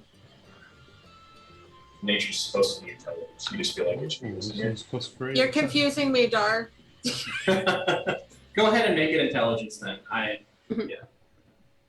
So that was 9, 10, 11, 12, which isn't much. I mean, Nature skill. Yeah, it's supposed to be intelligence. I personally agree with you that maybe it should be wisdom, but I'll take the roll. Oh no, you know what? I rolled a 5. Yeah. So it doesn't matter. Even with intelligence instead, it's not high. So yeah. What about you, Castle? Nope. Put 8. An 8. Okay. seriously, I rolled the highest out of all of you. So just say, you don't know much about them specifically, but there is a legend about their creation that I've heard. So it's a one church story. But when the gods banished, when the gods warred with chaos and disorder, and banished chaos from Zoe, in its wake, droplets of blood fell, spattering across the earth. And where each drop of blood hit the earth, it was said that a nest of serpents sprung up. And to this day, they plague Zoe. What were these things called again? Zahak. Zahhhak. Zahak. They are two-headed serpentine creatures with they have like long snake-like heads and a large lizard-like body. They are about the size of a small elephant, but not as compact, more elongated. And their whip-like tail is twice the length of their body. Castle, this is your opportunity to say it had to be snakes. Say that again, sir. I think it's more in character for your character to say it had to be Had snakes. to be snakes. with his wide brim hat. Well, actually, I guess Castle and I haven't heard of this. So unless just say this, describing it to us. So you want us to go out and kill these snake things? Well, just one, as far as we know. Our scouts saw no sign of a maiden pair.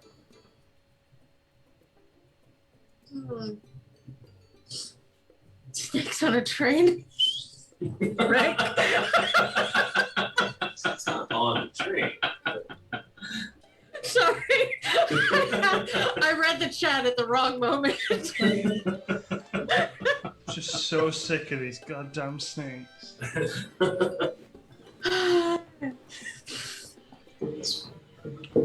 Are you sure your scout is reliable? Well, it's been quite reliable in the past. I'll just hold on to this until we have. Of course. We'll discuss. Once you secure the fort, or I should say, we are going to assume you'll secure the fort and have settlers moving out your way so that we can begin setting up a proper town immediately. Yes, of course.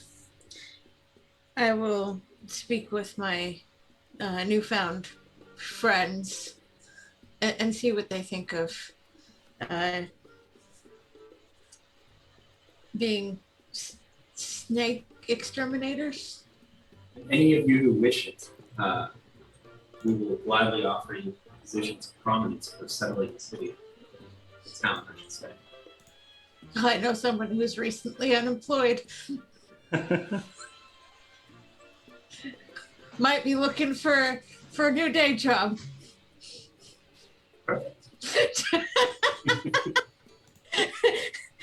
Dave knew exactly who I was talking about. One church all the way.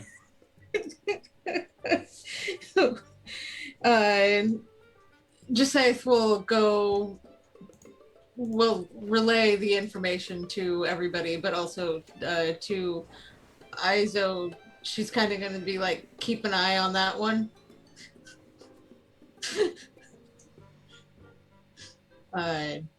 And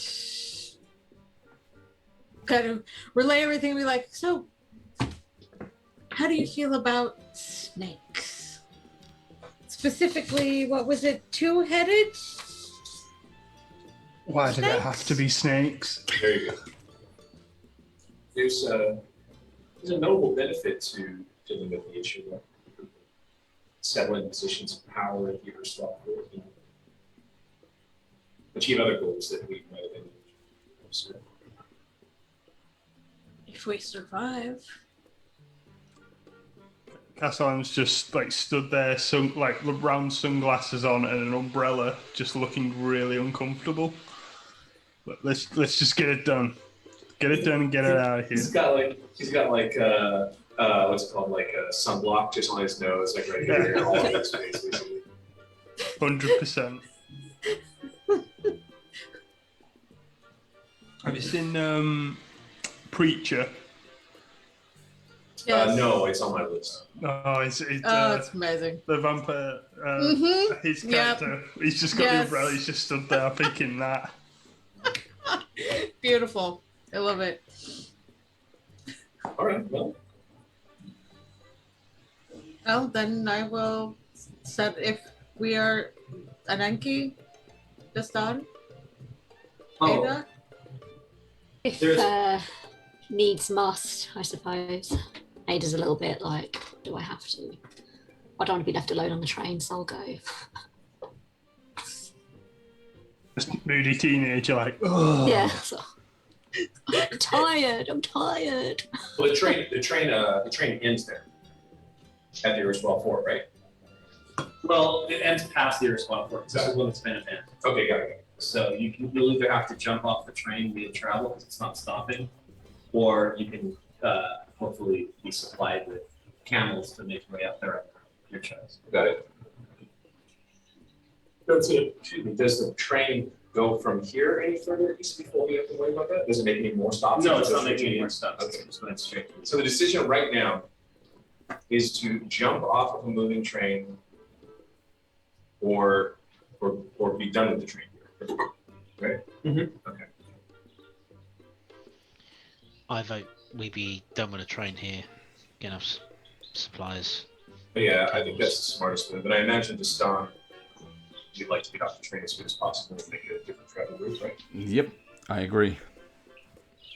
We get off the train, we find another form of transport. If we have to kill these snakes, let's do it quickly. Apparently be it's on our only way. one, but it's just, it has two heads. How much do you know about this? Is this really a thing? I thought it was a myth. Myths all come from some truth.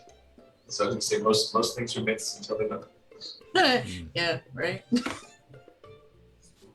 I mean, we are traveling with a young lady who can allegedly travel to other dimensions. So, I told you we could that was a possibility. Before we get off the train, I'm not sure if we ever found out what was in those crates or how big they are. Because Ada maybe would like to misty step, grab a crate, and then get off the train. See you later again. No more misty stepping for you. It is dangerous. We lost you the last Those time. crates. Well, this would be your last opportunity to get inside. Yes. Just like before, they are not opening that. Do you want to That's try true. to get back in and Steal a crate, because I imagine they're like are they shoebox size? Are they like little safety deposit No, boxes? they're probably like about 3 feet by 2 feet. They're large. Okay, it's probably too heavy for me to like take one and drag it along. So now I'll leave it then. I was just curious if there was any so particularly valuable that I could just nab on the way out, but that's fine. Just create some maze. Yeah, Ada will just, I think, jump off the train with the others then. Upon realising the crates were too big. It would encumber her too much. darn it. She's like, I'll Really come back when I happening. have to mention color. I had a hope, but All right. So, since we're not throwing Ada from the train,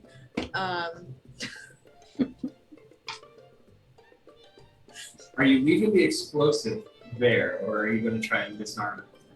I think we should try and take it. I can Because try. I have an interesting bury it in the sand, 60 feet long wire, coax a snake over it, explosive plan to implement. No, Seeing as the last plan went so well. You're either thinking Tremors or June. Right. Which are gonna be? Both. We have Okay. so many like movie references in this. It's fabulous. That episode of The Mandalorian. Yeah. Oh, You can that's also, Oh, That's the one we're going for. that's We're in it. amazing. you can also, it's also, I believe, important to remove the explosives. It's a For possibility just general children safety or reasons. innocents could be harmed later. Yeah, it's not a good idea to leave it there. This is Okay, the way. I'll go back and try to take the explosives off and not get caught. All right. Really Well, pushing my luck here. this train station is a lot busier. There's a lot more people, a lot more eyes. Gives you a crowd to work with, but it also needs more people to see. So who can put on a show? I think I can go with you this time, and I've got an idea on if we're found about just being good citizens and removing some explosives that we saw someone else wants to play. Uh-huh. Anyone have performance? Okay, so what am I rolling first? First, you're rolling dexterity stealth to get over there. And if Izo is accompanying you, Izo is also. I'm just gonna. It's in an area where people are still around it, right? Right. So she's trying to blend in and not be seen. I'm gonna amble on over, publicly nearby, and just stand on. Nonchalant. Yeah, exactly. So you can roll charisma stealth. Or maybe. Or deception. I don't care. Yeah, let's just go with deception. Charisma deception. So am I doing the stealth? Yeah, you're For my- doing dexterity stealth. Okay. So mine is 18. 16. 16 and 18. Oh, one thing I'd like to do this morning, as we were on the train, that I keep on forgetting to do, just in case it comes up, is with everybody inspiring leader. Just takes 10 minutes to talk to everyone while we converse, and everyone gets a temporary punishment day. Okay. Just there on You all feel inspired. Woohoo!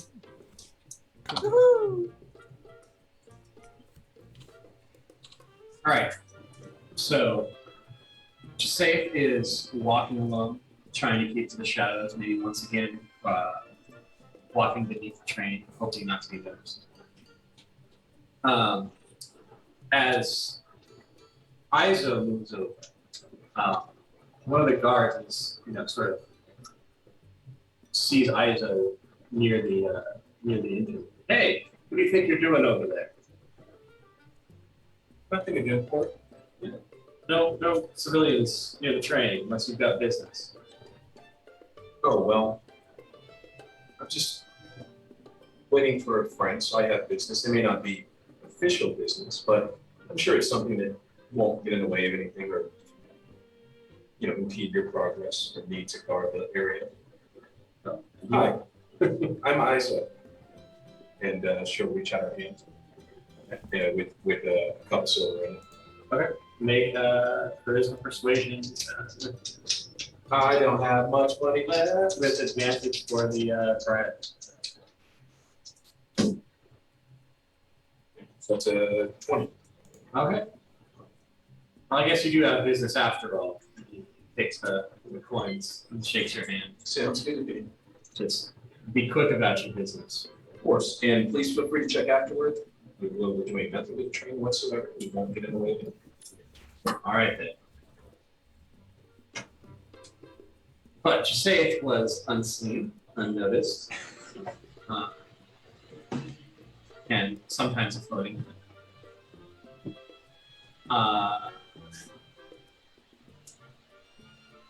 Go ahead and make.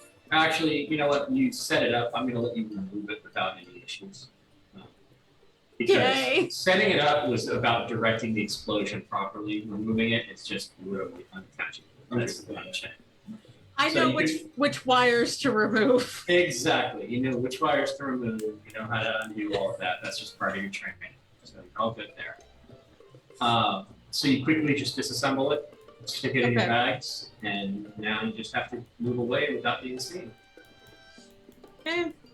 Which means one more stealth check, although not for Isa, because Isa's already been seen, but managed to talk her way out.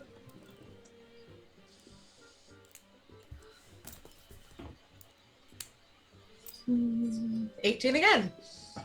Okay. I had this Same weird- exact I had this roll. weird sinking feeling that you're going to roll really poorly. So I don't know why. So, once more undetected, looks like she might do this for a living.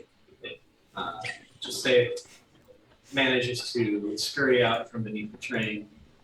Everything's secreted properly. You guys move along the way. I was wondering if she needs to hire Jaseth at some point. So, yeah, exactly. So I don't have many funds left available at the moment, but we will need to hire some camels, I'm sure, if we're going to travel to your spot forward on our own. You should really manage your money better. I mean, It's true. I'm sure I Deston could. I appreciate it. I'm sure Deston could get some for us, right, Deston? Kims are 50 gold to buy. How much are they to rent? That's up to. Well, just say if you also know that your I don't- contacts who are outfitting an entire settlement and they're organizing a bunch of settlers probably have Oh. camels. Oh, okay. I mean, I don't need one. I've got BB, so I'm good.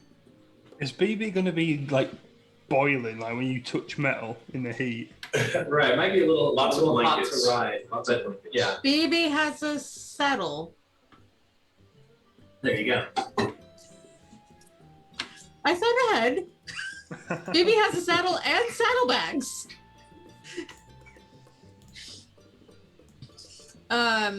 Yeah, so we can then all go talk to the contact and be like, all right, you want us to take care of this? You're gonna take care of us getting there.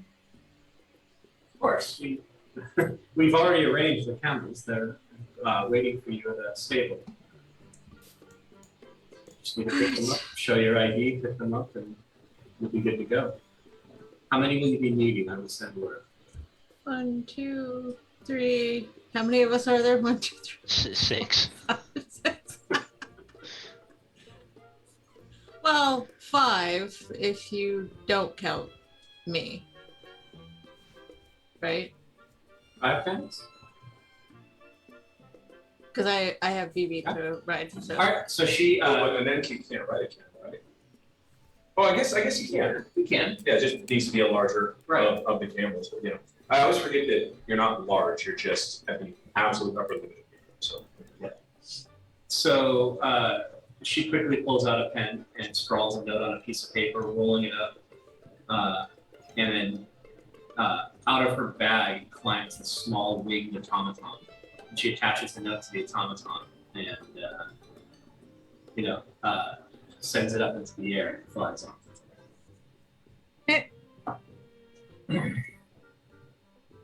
All right. All you have to do now is go to the camels and pick them up, and you can be on your turn. Go to the stables and pick up the camels, and you can be on your way. You're just about a half mile down the road. Just follow the main road. You'll see the stables on the right.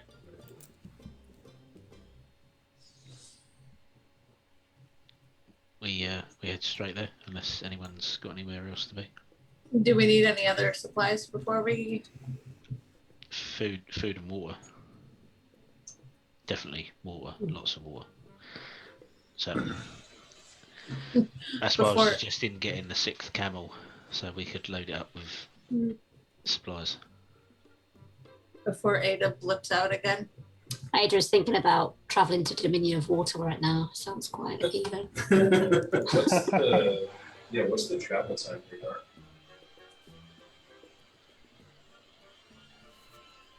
Somewhere in here, do you know? I don't know if something. Okay. Just think about how much water we need to buy. Yeah, you'll probably be on you'll probably be on the camel for about 3 to 4 days. So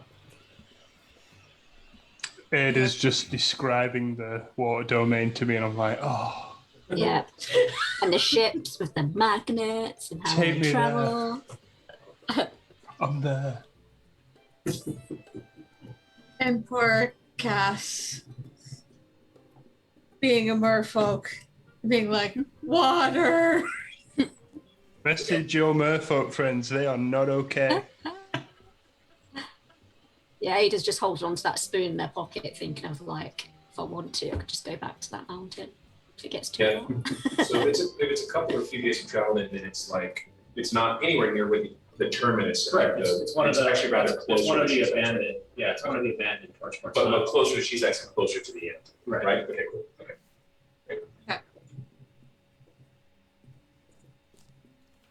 Well, then that's great. I'll just water and food, right? All right. So if you guys want to, we don't have to spend a lot of time purchasing supplies. You can pick up your camels, pick up your supplies, mark off however much you need to buy the supplies. But a couple hours go by while you guys get together all you need, and soon enough you are mounted atop some camels and out on the open sand. It's very hot for traveling. You have that afternoon sun beating down on you, and it is not fun. Is Don still doing okay in that armor? I am fine. Stop asking. Just takes his boots off and just pours out a gallon of sweat. It's called the land of 1,000 deaths for a reason. And between the heat and the lack of water and the snakes, you're going to be confronting at least 3 of them on your journey there.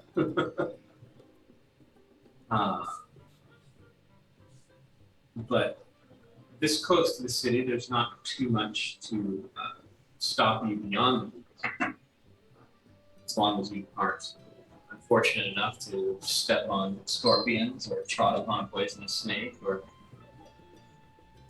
your camel doesn't break an ankle over going over rocky terrain. All going to be fine. The trip itself is arduous, to say the least. We're going to sort of speed up time here. 3 days go by, but I'd like you guys to make some 3 constitution saves each. Oh shit! Travel Exhaustion. as you travel. Yeah. See if you are exhausted. I don't know if you guys have paid attention too much to the exhaustion rules for 5e. It is fucking debilitating. Can I? Yeah. Can I make some? So question number 1 is, do you want me to make the Constitution saving throws as well? Because I have fire resistance, heat resistance. You actually. This is sort of. This is where the Gabarese came from, or out of the eastern deserts. and you have your physiology lets you live here, maybe with some discomfort, but certainly not with the ill effects of the other stuff. So yeah, you'll be fine. You don't have to. Don't even have to roll, really? Right. Wow, I dig it. Also, if you guys would prefer to roll, I'm going to give you a choice here. You can either roll a Constitution saving throw, or you can roll a Wisdom survival check. So I was going to ask if I could make a survival check to figure out the best times of day to travel in order to allow them to suffer less from the heat exhaustion and somehow give them an advantage on the Constitution saving throws. Absolutely, yeah. You can do that. But I would say, it's just a suggestion of Jim. If he makes these checks and we go off of what he's going with, fail or succeed, we should only be able to make concepts. If he's going to be the one doing the Guiding it for us, yeah. basically. Sure. So the first day was a 15. Okay. The second day is only a 10, and the third day is a 16. Okay, so on the first and the third day, you guys can have advantage on your saving throws. And then the second day, it's just a flat saving throw, no advantage.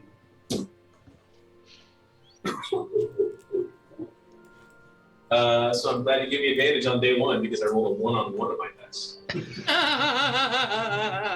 So that's good. Steve has epic timing for giving advantage today.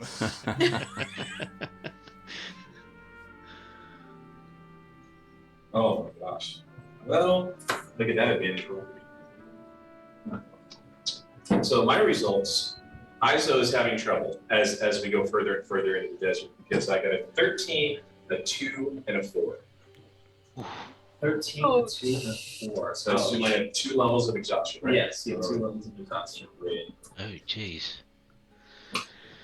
I got 22, 11, and 22. Okay, you have 1 level of exhaustion. That's fine. I got 18, 14, and a dirty 20. Okay, you are not exhausted at all, just say it. Thank you, Steve. You're welcome. Ada got 24, 23, and 21. Rolled very well. Oh, very well, yeah. So here's one question. It's over 3 days, right? And generally, a long rest reduces your exhaustion level by 1. Mhm. Does that not apply here at all? No, because it's you need to get out of the temperature extremes. Certainly, if you rest like in a building or whatnot, like when you get to the torch floor, yeah. What did the stun get? With advantage, I got 18, 20, and 21. So when Destan says he's good at his armor, he is good at his armor. Mm-hmm. And uncharacteristically, I will also offer Azo my arm for support. Like when we get off the camels and such and like walking around Yeah, and stuff. Okay, just- she'll accept it. You'd be flagging in the saddle. Right. Yeah. And luckily, you guys do have the supplies, so you're not running low on water or anything like that that would really make your suffering. But yeah, it's not been a fun journey. It's a good thing that it's only a few days travel. Per Nike's advice, you guys travel mostly during the early morning hours and the evening hours. The nights get bitterly cold, so there is no, you do travel at night a lot, but it gets very difficult because the cold sort of saps at you. In the day, the heat does the same thing.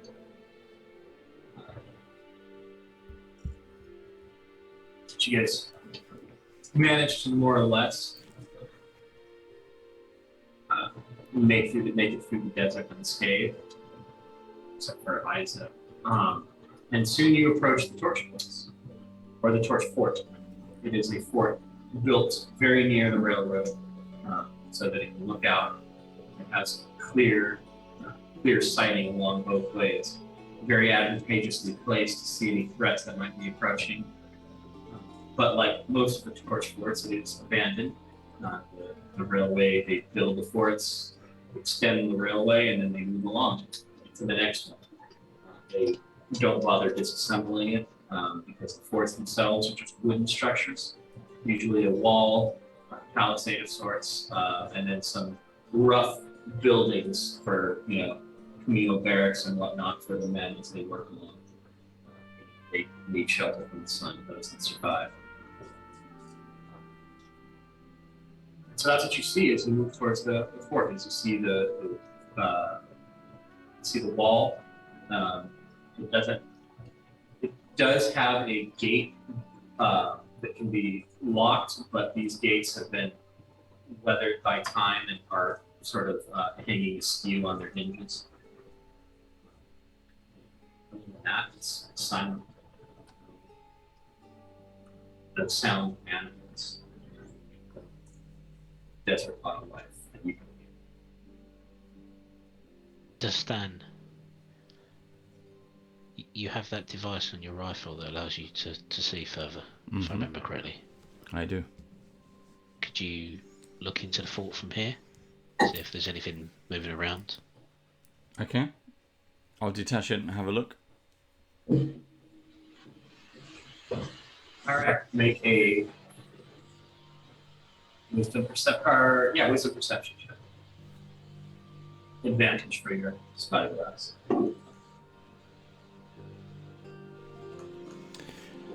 Okay, with advantage, 24. 24. The place looks deserted. No sign of the animal or of any other life. What you do see, however, is you see undulating passages in the sand and large, I should say, flawed footprints. So you see a sign of a beast's passage for sure. Okay, I'll relay that to everybody. So yes, the fort doesn't appear to be manned, but there's certainly some tracks or signs of creatures in the sand. We should be careful on our approach. We need to be mindful of our beasts. The only reason we made it here in 3 days is because we were able to ride them. Travelling on foot through the desert would take 4 times as long, I would estimate. Many of us wouldn't make the journey back if we didn't have these beasts of burden with us. So we need to protect them first, make sure they're safe before we go finding this creature that we need to destroy. So Is there somewhere we can strike camp, somewhere to hobble the camels? do we see anywhere to tie them There's up? no really good places to strike camp here because it's very barren. But you do see a large sort of rocky alcove, like outcropping. It won't give you much shelter, but that's probably the best. Quick question: when I was looking at the fort, can we see the entranceway? Can we see the front door, the gateway? Yeah, you see the was gates. Was it open? The gates were not they were knocked askew on their hinges, like something had. They're sort of like just hanging there. They're not closed or latched, but they're sort of like hanging, like one hinge broken, so they're like hanging off to the side. Okay. So signs of damage or. Right. Or Okay. wear, either damage or wear and tear from the elements. We can. If we leave our camels here, they might not be here when we come back. However, camels can move quite fast. We spread out and we race for the fort.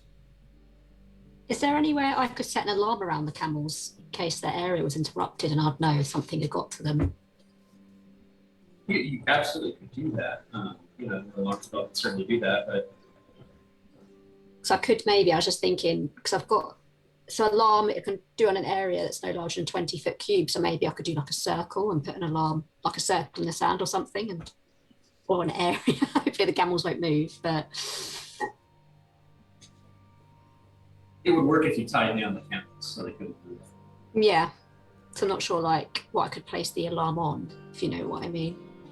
If they're if they're tied up to a post or something, I could put an alarm on the post or. The problem is there's not much to tie them up with the rocky outcome. Yeah. So if you tie them up before, plenty of things to tie them up there. Yeah, I think if they're attached to something, I could cast alarm on it, and I could do an audible alarm so everyone can hear it 'cause it's a 60-foot range. So. Outside of the fort or in this crack that seems to appear, I think is too exposed. Mm-hmm.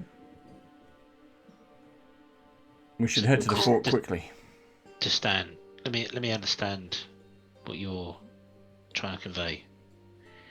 You believe the creature is outside the fort, between us and the fort, not Correct. inside the fort. So if we rush to the fort, get inside, then we should be relatively safe to deal with the creature outside once we've made the camels safe. If we leave the camels here, you're concerned they're going to get ambushed. Correct.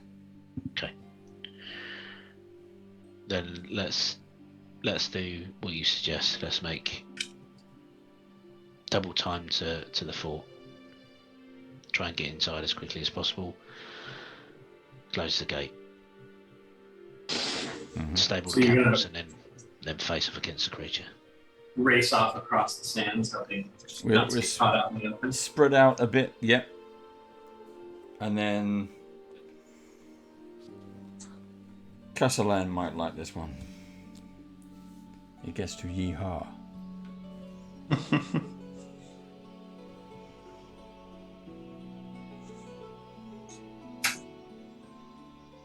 All right. So if there's no naysayers, you guys can all Yeah. get off to the races. Let's do it. So you now know. I suggest you and I to stand flank Izo. She appears to be the worst affected by the heat. So in case she falters and falls from the saddle, one of us can provide aid. I agree. So we're gonna ride side by side with Izo. Or we go off in pairs. So you stay with Ada. Take different routes. Yep. Yeah, okay. Okay, so Ada and myself, Castellan and yourself, to Stan and Izo. That okay with you, boss? That's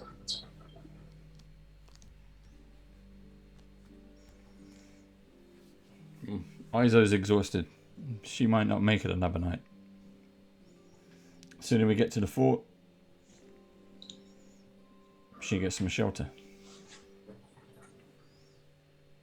We need It's to okay get her with out of this her? weather. That we do.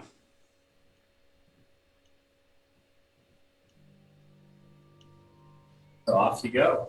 Come on. Who's going first? Yeah, I'll spur her on. With Izo, grab hold of Izo's camel reins with mine, and yep, click, and we're off. You're off. So you guys race towards the fort.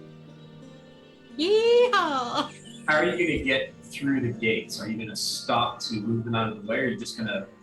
They're cracked, and you could probably just smash through them, but you don't know if the camel would be willing to do that. No, I don't think the camels would do that. Just get as close to the gates as possible, jump off, try and open the gates so the camels can get through, Okay. and then just get them in.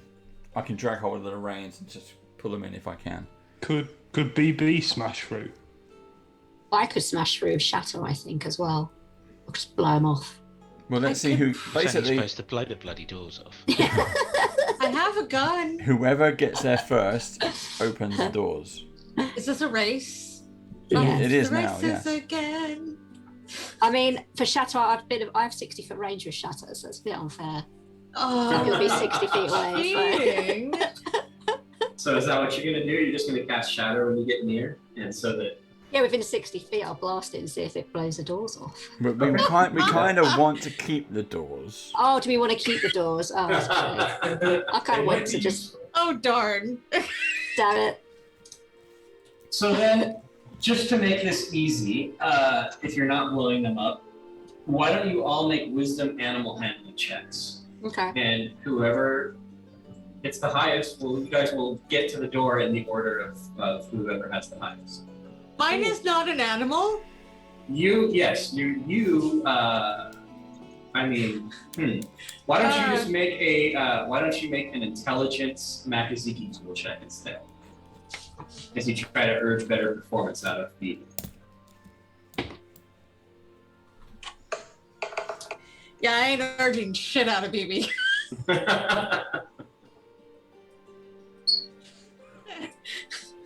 Ada got 17. I'm just kind of enjoying the scenery. I'm driving 2 camels here. I got 11. Oh. I got a 10, so I'm just like, like Sherlock Holmes when he's riding at the back on that little tiny horse. It's just like, just at the back. And Aizo's going to go at the same fast pace as the stun. So what did Nenki get? I got an unnatural 20. Yay. Alright, so Nenki gets there first, followed by Ada, followed by Destan and Aizo, and with Castellan sort of plunking up to the rear. Oh no, I got lower than Castellan. Oh, okay.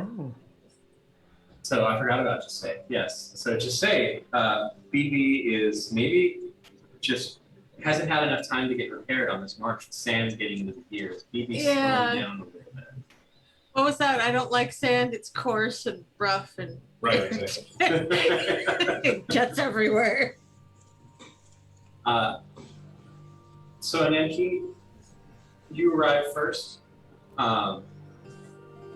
Dismount, I assume, and I'm going to pull the camel up, dismount, rush up to one of the gates. I'm assuming it's like a fort, and there's 2 largest gates. correct. I'm going to run up to one of them and push one of them open. I'm going to leave the other one closed because one of them open should be enough to go through in single file. Okay.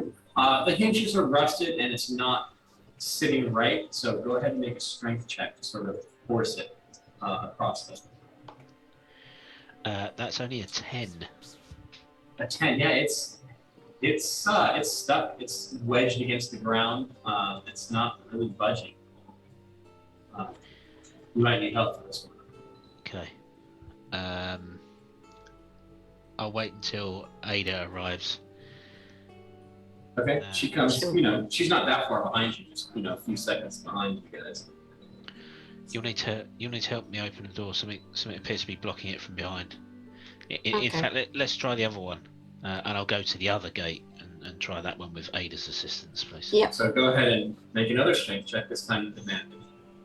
Okay, I'm not very strong. 11. I got a 2. Sorry, 13. 13. No. Oh, 13, actually, that's a big difference. With a 13 and not an 11, you are able to force that one open. Not impressively, though, given my size. No, just scraping it across the ground and just sort of like jimmy it stuck, then jimmy forward, and then, manage to scrape it open so everybody can run through. Okay, I shall run inside, Ada. I'll grab the camels. Okay, Ada. I'll grab both our camels, and then I'll wait until everybody has passed through the gate, and then walk in with the 2 camels. Cool. Ada dashes inside. Keen to get out of the way. You guys get in, and by the time you have the door open, everybody else has managed to arrive as well. And you guys file on through. No sign of the beast, but as you look about, you can see, even without perception checks, you can see lots of tracks. The animal is both outside, has made its way both in and out of the fort. Do we leave the gate open, or shall I close it? I would suggest you close it. For now. push it closed again. Just Stan, if you wouldn't mind giving me a hand. That's fine. I'll run over and help you lift it. So I rolled with advantage. I rolled a natural 1 and a 4. Oh. This That's is a a lad. Get really over heavy here. door. It's a really, really heavy door, so that's a 10 in total. Yeah, you, somehow when you opened it, you managed to wedge it perfectly in place where it's just stuck. The door just comes off. Like. I think we might Oops. need to leave this open. It appears to be stuck. I Oh, don't think no. this is closing again.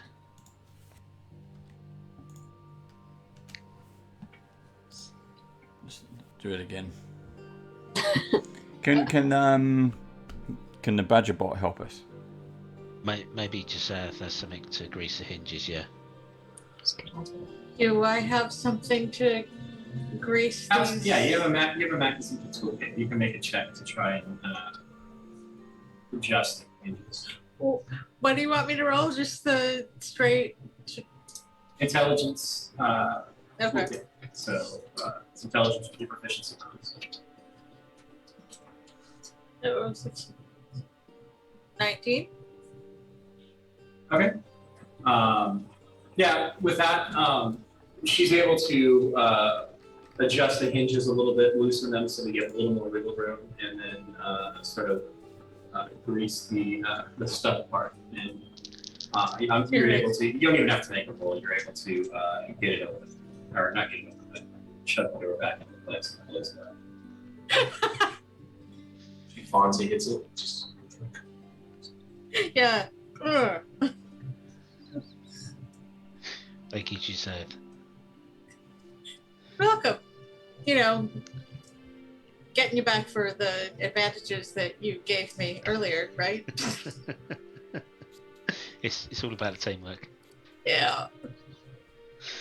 So we get the door closed. yes. Does it Door's have closed. a way to lock it or block it? It has a bar that can be swung in place, but that bar seems to be missing. So it's just the latches, but no bar. Hmm. I can cast alarm on the door so we know if someone comes in or out. The bar is so low it's missing. Mm-hmm.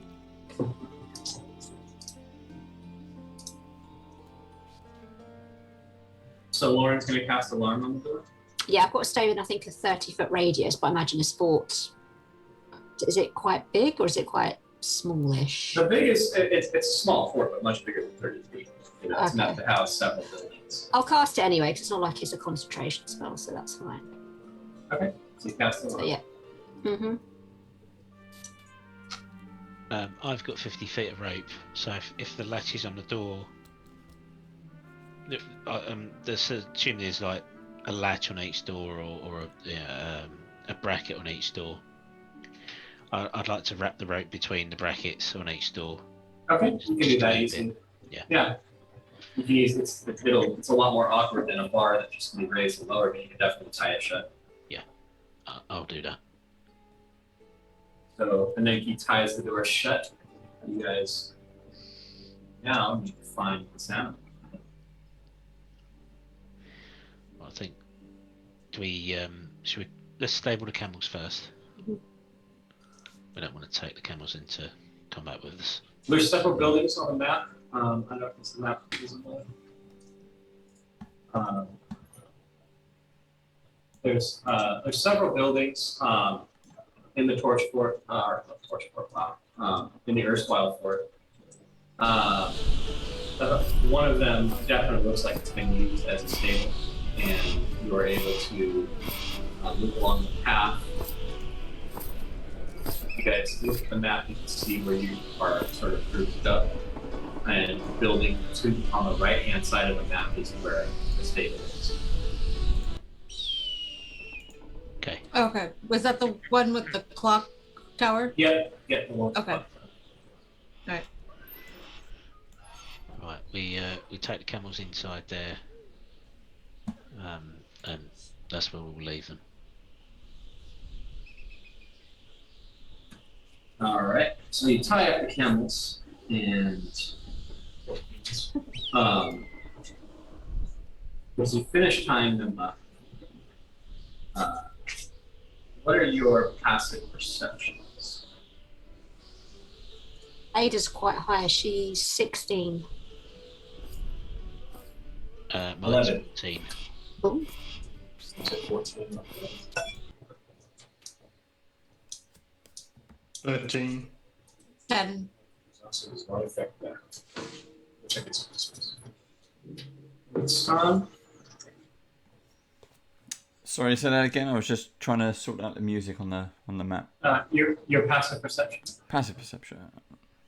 Oh. Rolling. Passive perception is 15. Okay. So everybody except just say it seems like. Well, just say will stand outside anyway. Well, you feel a vibrating in the earth as if it was shaking. Everybody except Jasay feels that. Jasay doesn't feel that. She's too busy trying to tinker with her badge with an 11. Oh, you had an 11, right? Isa does not feel that as well.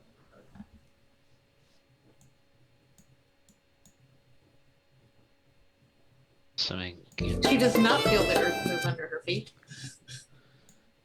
There's a little tumbleweed. That is a lovely map. I know. I'm watching it, looking at the smoke coming out of the thing. I'm like, this is the coolest.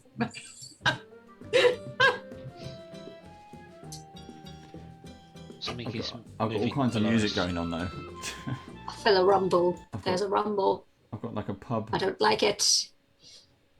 I've got a pub piano playing. So you guys are looking around, and then the earth next to Castellon sort of explodes outwards as a creature burrows up from beneath the soil. And you can roll for initiative. I know we're sort of here. We got to this sort of at the end of the. Do you want to see it?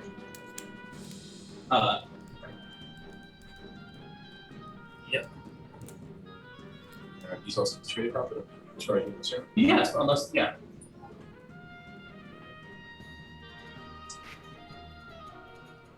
Oh my. There you go. Oh my.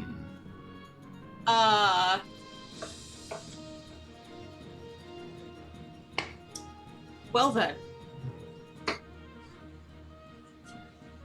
That's not promising.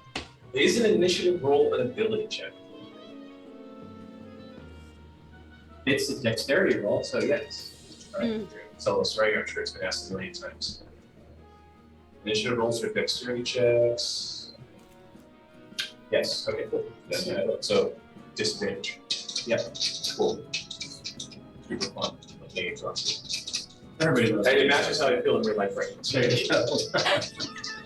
Funny thing is, you guys are so rad that you guys are playing at midnight, and I'm always more tired than you on the stream. It's like I'm doing my best to fight it. Because Sundays, I'm so beat by the end of Sundays. Let's see here. Okay, disadvantage means 12. Okay. What about everybody else? 18. 2. 10. What? Did you say 2? Jesus. Who got 18? Just say Alright. Just say it. Same. Okay. What else we got? I got 10. 10, 5. That's not, 5. That's the one. Rolled terribly. it's not good so far. The stun, what did you get? I got a 6. Wow. Well then. Okay. Well, despite the fact that Jasay did not notice the tremors, she certainly notices and reacts quickly when the creature erupts from the ground. It is your turn, Jasay. It's a massive, two-headed, or I should say it's like a lizard-like body with 2 long snake heads coming out from it. Rips its way out of the soil and seems to be looking for a bite to eat. Does BB also go on my turn, or do I need Yes, to? BB goes Okay. on your turn. Okay.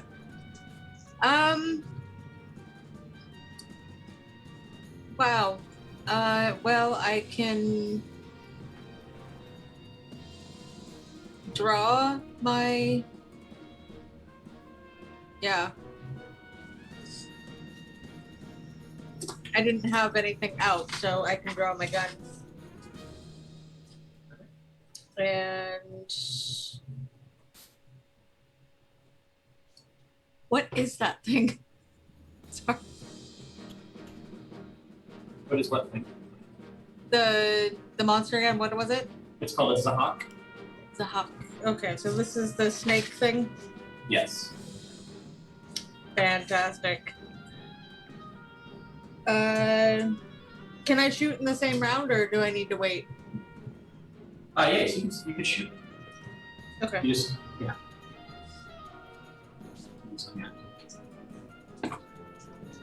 No, I can't. No, you can't. No, I rolled a 2. That is gonna. That is not gonna hit. miss. So your bullet, yeah, you don't even strike may the creature, have let alone penetrate. Got my gun out, but I was like, ah! And I So- shot the barn Sounds good. instead. You can hit the broadside of the barn, so that's good. Yes, I'm gonna be a stormtrooper right now. Next up is the creature. So the creature, it Takes a nap. rears back and you can hit all of you in the 15-foot round. Yep, so it rears back and it emits a cloud of poisonous gas Oh. that covers the whole group. You make Constitution saving throws, all of them. Okay, luckily, we confirmed last time under the exhaustion that saves are not ability checks. Correct.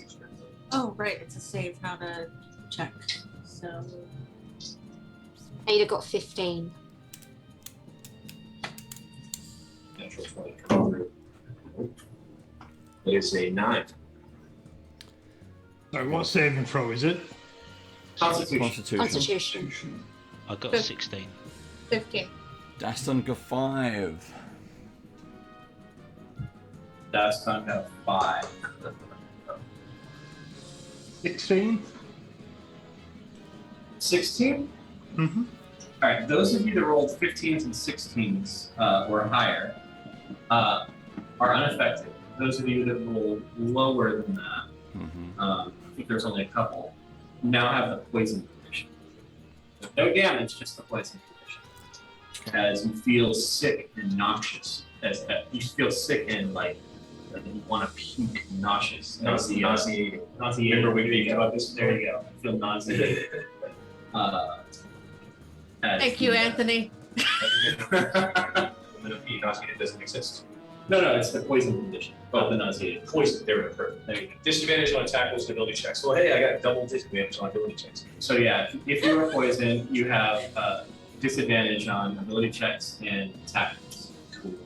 May I add, I have a feat called Restoring the Balance, and I can remove disadvantage and advantage if I want. Okay. So That much of seems like one. it'd be pretty handy. But that is its turn. So it is now Isa's turn. Just in time from. So I have disadvantage on attack rolls, ability checks, and I have half speed. Wow. It's not doing too well. The desert is not treating her right. Okay. So she will simply move 5 as a bonus action. She'll dash 15 feet because that's her full speed right now. Right? Okay. Okay. It's like there. So actually 5 and 10. That's 15. Right? 5, 15. Right. Yep. Okay. Maybe open for a little bit of cover here if it's even necessary. And she will shoot at the creature with disadvantage. 3-shot this one. Using both barrels, both triggers, because she has her loading, right? So. And because when an ally is closer, is within 5 feet of the creature, and she's not, she uses the lead from the back to get sneak, right? To get advantage. Ooh, so that means I have to get a regular roll. Hell yeah. All right, here we go. Countering disadvantage with advantage means I roll an 8. It's gonna be pretty close. That's going to be a 13 to hit. 13. So your bullet strikes the creature, but doesn't seem to penetrate. It's, Both bullets. Yeah, both bullets strike the creature. Ricochet off its scaly hide. Okay. Now we move on to Ada. Ada's a bit concerned. She wants to do something, but she's worried she'll burn the fort down. But she might do it anyway. So she's gonna sidestep to the right 2 spaces, so she has a clear shot. Okay. You can go ahead and move your own character. Oh, I can. Of course I can. Forgot about that. There we go. There we are. And I am going to cast Firebolt at the snake. Firebolt. Yes. Okay. Make that attack. Oh, 14 to hit. 14. So you bathe it in flames, but it seems unaffected by the fire. Oh, that's interesting. No, I don't have any decent bonus actions. So yeah, I'll leave it there for now then. Okay. Mm-hmm. Moving along, it is Destan's turn. Okay, I'm going to step around Castellan, and I will break off my sword from around my back, and I will skew it with the point through the sand on the floor, and try and uppercut with this great sword. Don't forget disadvantage because it's poison. As a reaction, I'll remove that disadvantage. There we go. There. Nice. So no disadvantage. So I got 23 on that hit. That is a hit. Let's see. Remove this disadvantage, but not mine. Let's see how it goes. It's low damage, only 7 points of damage. 7 points of damage. But That you is my- score a hit. That is my first attack. Second attack is a 17. That is also a hit. Okay, so we're coming in for damage. And a 12 for damage on that one. Okay, so 2 hits. Blood Much better. spurting in the air, and the creature hisses in pain. So you manage to damage it for the first time. We move along to Castellan. So, Shooter! are you still poisoned? Yes. Yeah, so I'm gonna. There's no reaction if I move, right? I mean, it could take an opportunity attack if you move out of its threat square. Okay, and you do move out of its I'm threat gonna square. risk it, yeah. So it will take an opportunity attack at you. One of the heads snaps down at you.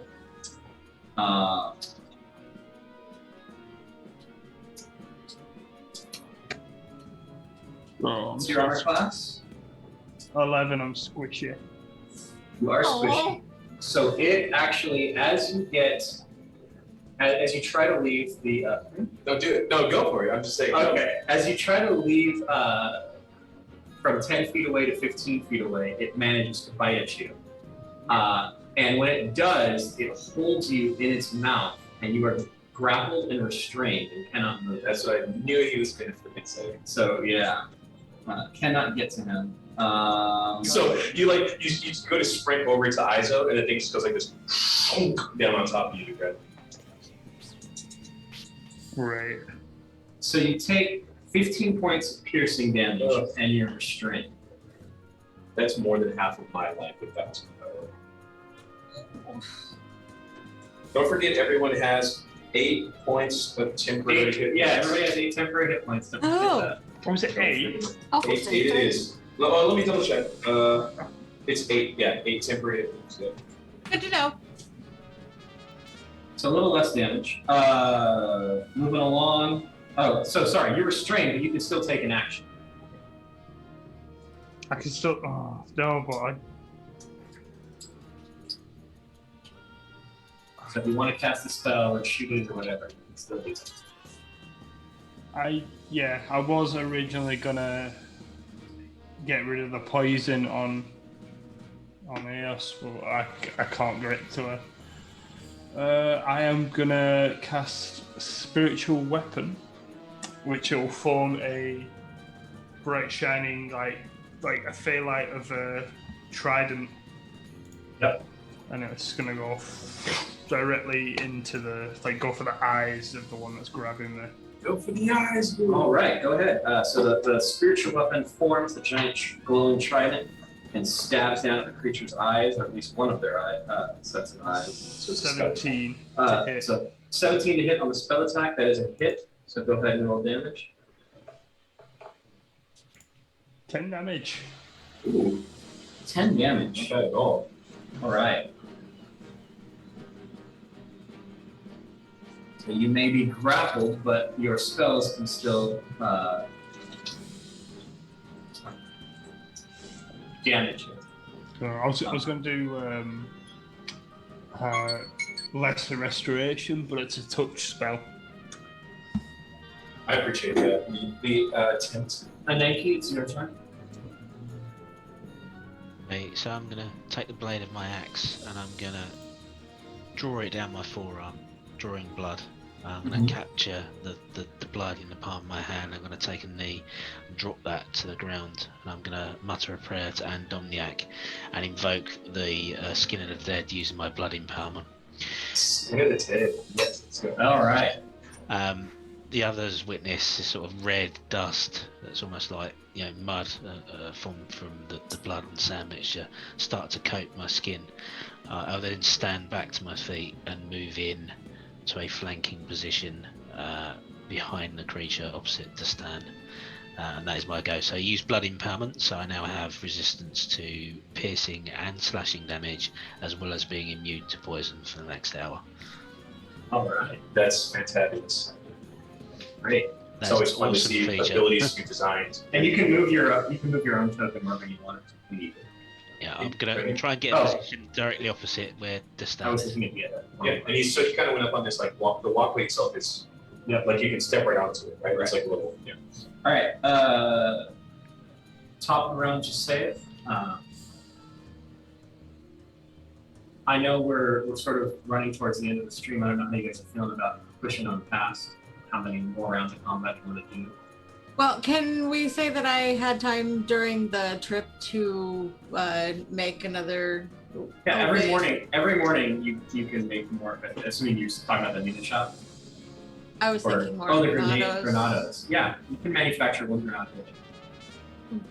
But currently, Cass is grappled or restrained. Grappled. Essalon is grappled, which gives him Okay. restraint condition.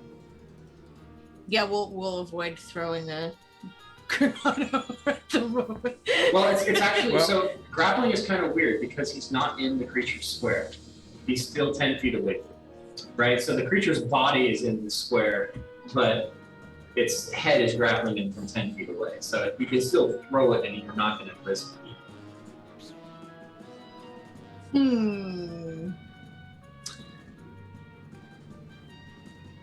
Grappling was always required a vivid imagination to actually be pulled off. Yeah, I'm just double checking the range. Yeah, okay, so we've thrown up to 20 feet. Okay, yeah. Okay. Yeah, so we'll go with the flechette granado, Okay. and I will rip one off, throw it at this giant two-headed, why'd it have to be snakes creature. Poor Cass. All right. That Remember off the top of my head, it's treated similarly to Alchemist Fire. Do you have to make attack rolls with Alchemist Fire, or is it just hit the square and deal damage?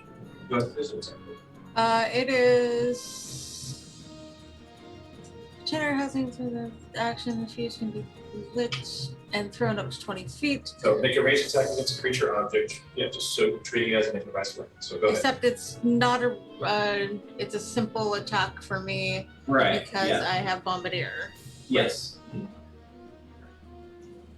which is awesome. Because let's see, does that have a saving throw? So no, there's no. No, So you no can attack saving roll. throw. Yeah, that's why the attack roll is the d20 roll that dictates whether it is or not. Yeah. So it's no, but when I'm attacking with the Granado, I deal an additional die of damage, Correct. being a Bombardier. So the attack roll was 16, 19. That is a hit. So your grenade, you lob the grenade over, and it comes to a stop, right beneath the creature's body, and then boom, blows up with a blast of shards of metal that shred its. And that is going to be Scale. 18 piercing damage. 18 piercing damage. Nice shot. Yes. Doing some damage. Moving along, it is the creature's turn. Just ragdolls. Oh. Can I move out of the way? I can disengage as a bonus action. So Why didn't I do that? Well, Under because that- disengage doesn't give you movement. Disengage precludes you from being hit by being attacked by opportunity attacks. But if you have a move action, then yes, you would disengage as a bonus and then move it. Oh, that's right. And then Yeah. move. So if you have both, which I think you do, right? Yeah. Then you could do what you want. Yeah. Wish I remembered that. I forgot that you have cutting action. Honestly, I keep on thinking it's just cleric, right? Okay. All right. So Oh, as Castellan is grappled, it lifts him off the ground, and then the other head comes in and grabs him, and they start to fight over his body. Why does that have to be a thing you're doing to us right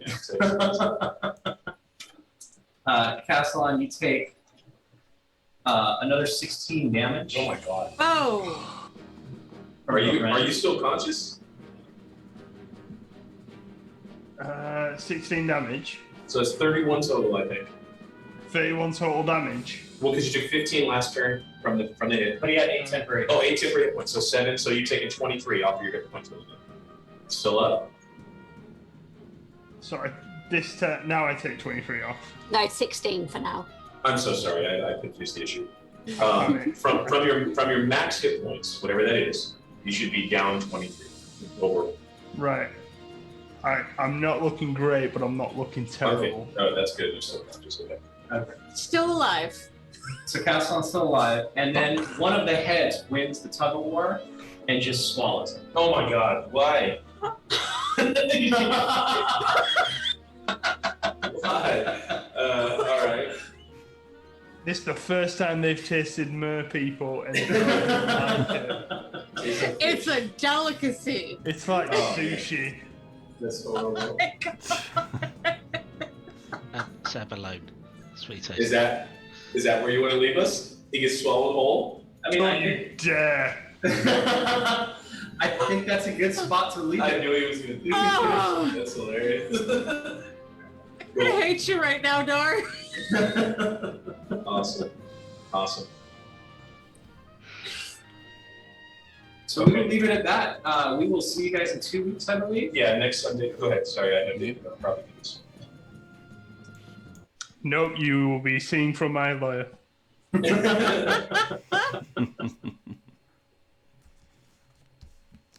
bet it's cooler in there. Yeah, probably. Wow. God damn it. So, Dave, we've got 1 week off, and then on the 8th is the final session. That's right. That is correct, yes. So, everybody who's been enjoying the Lost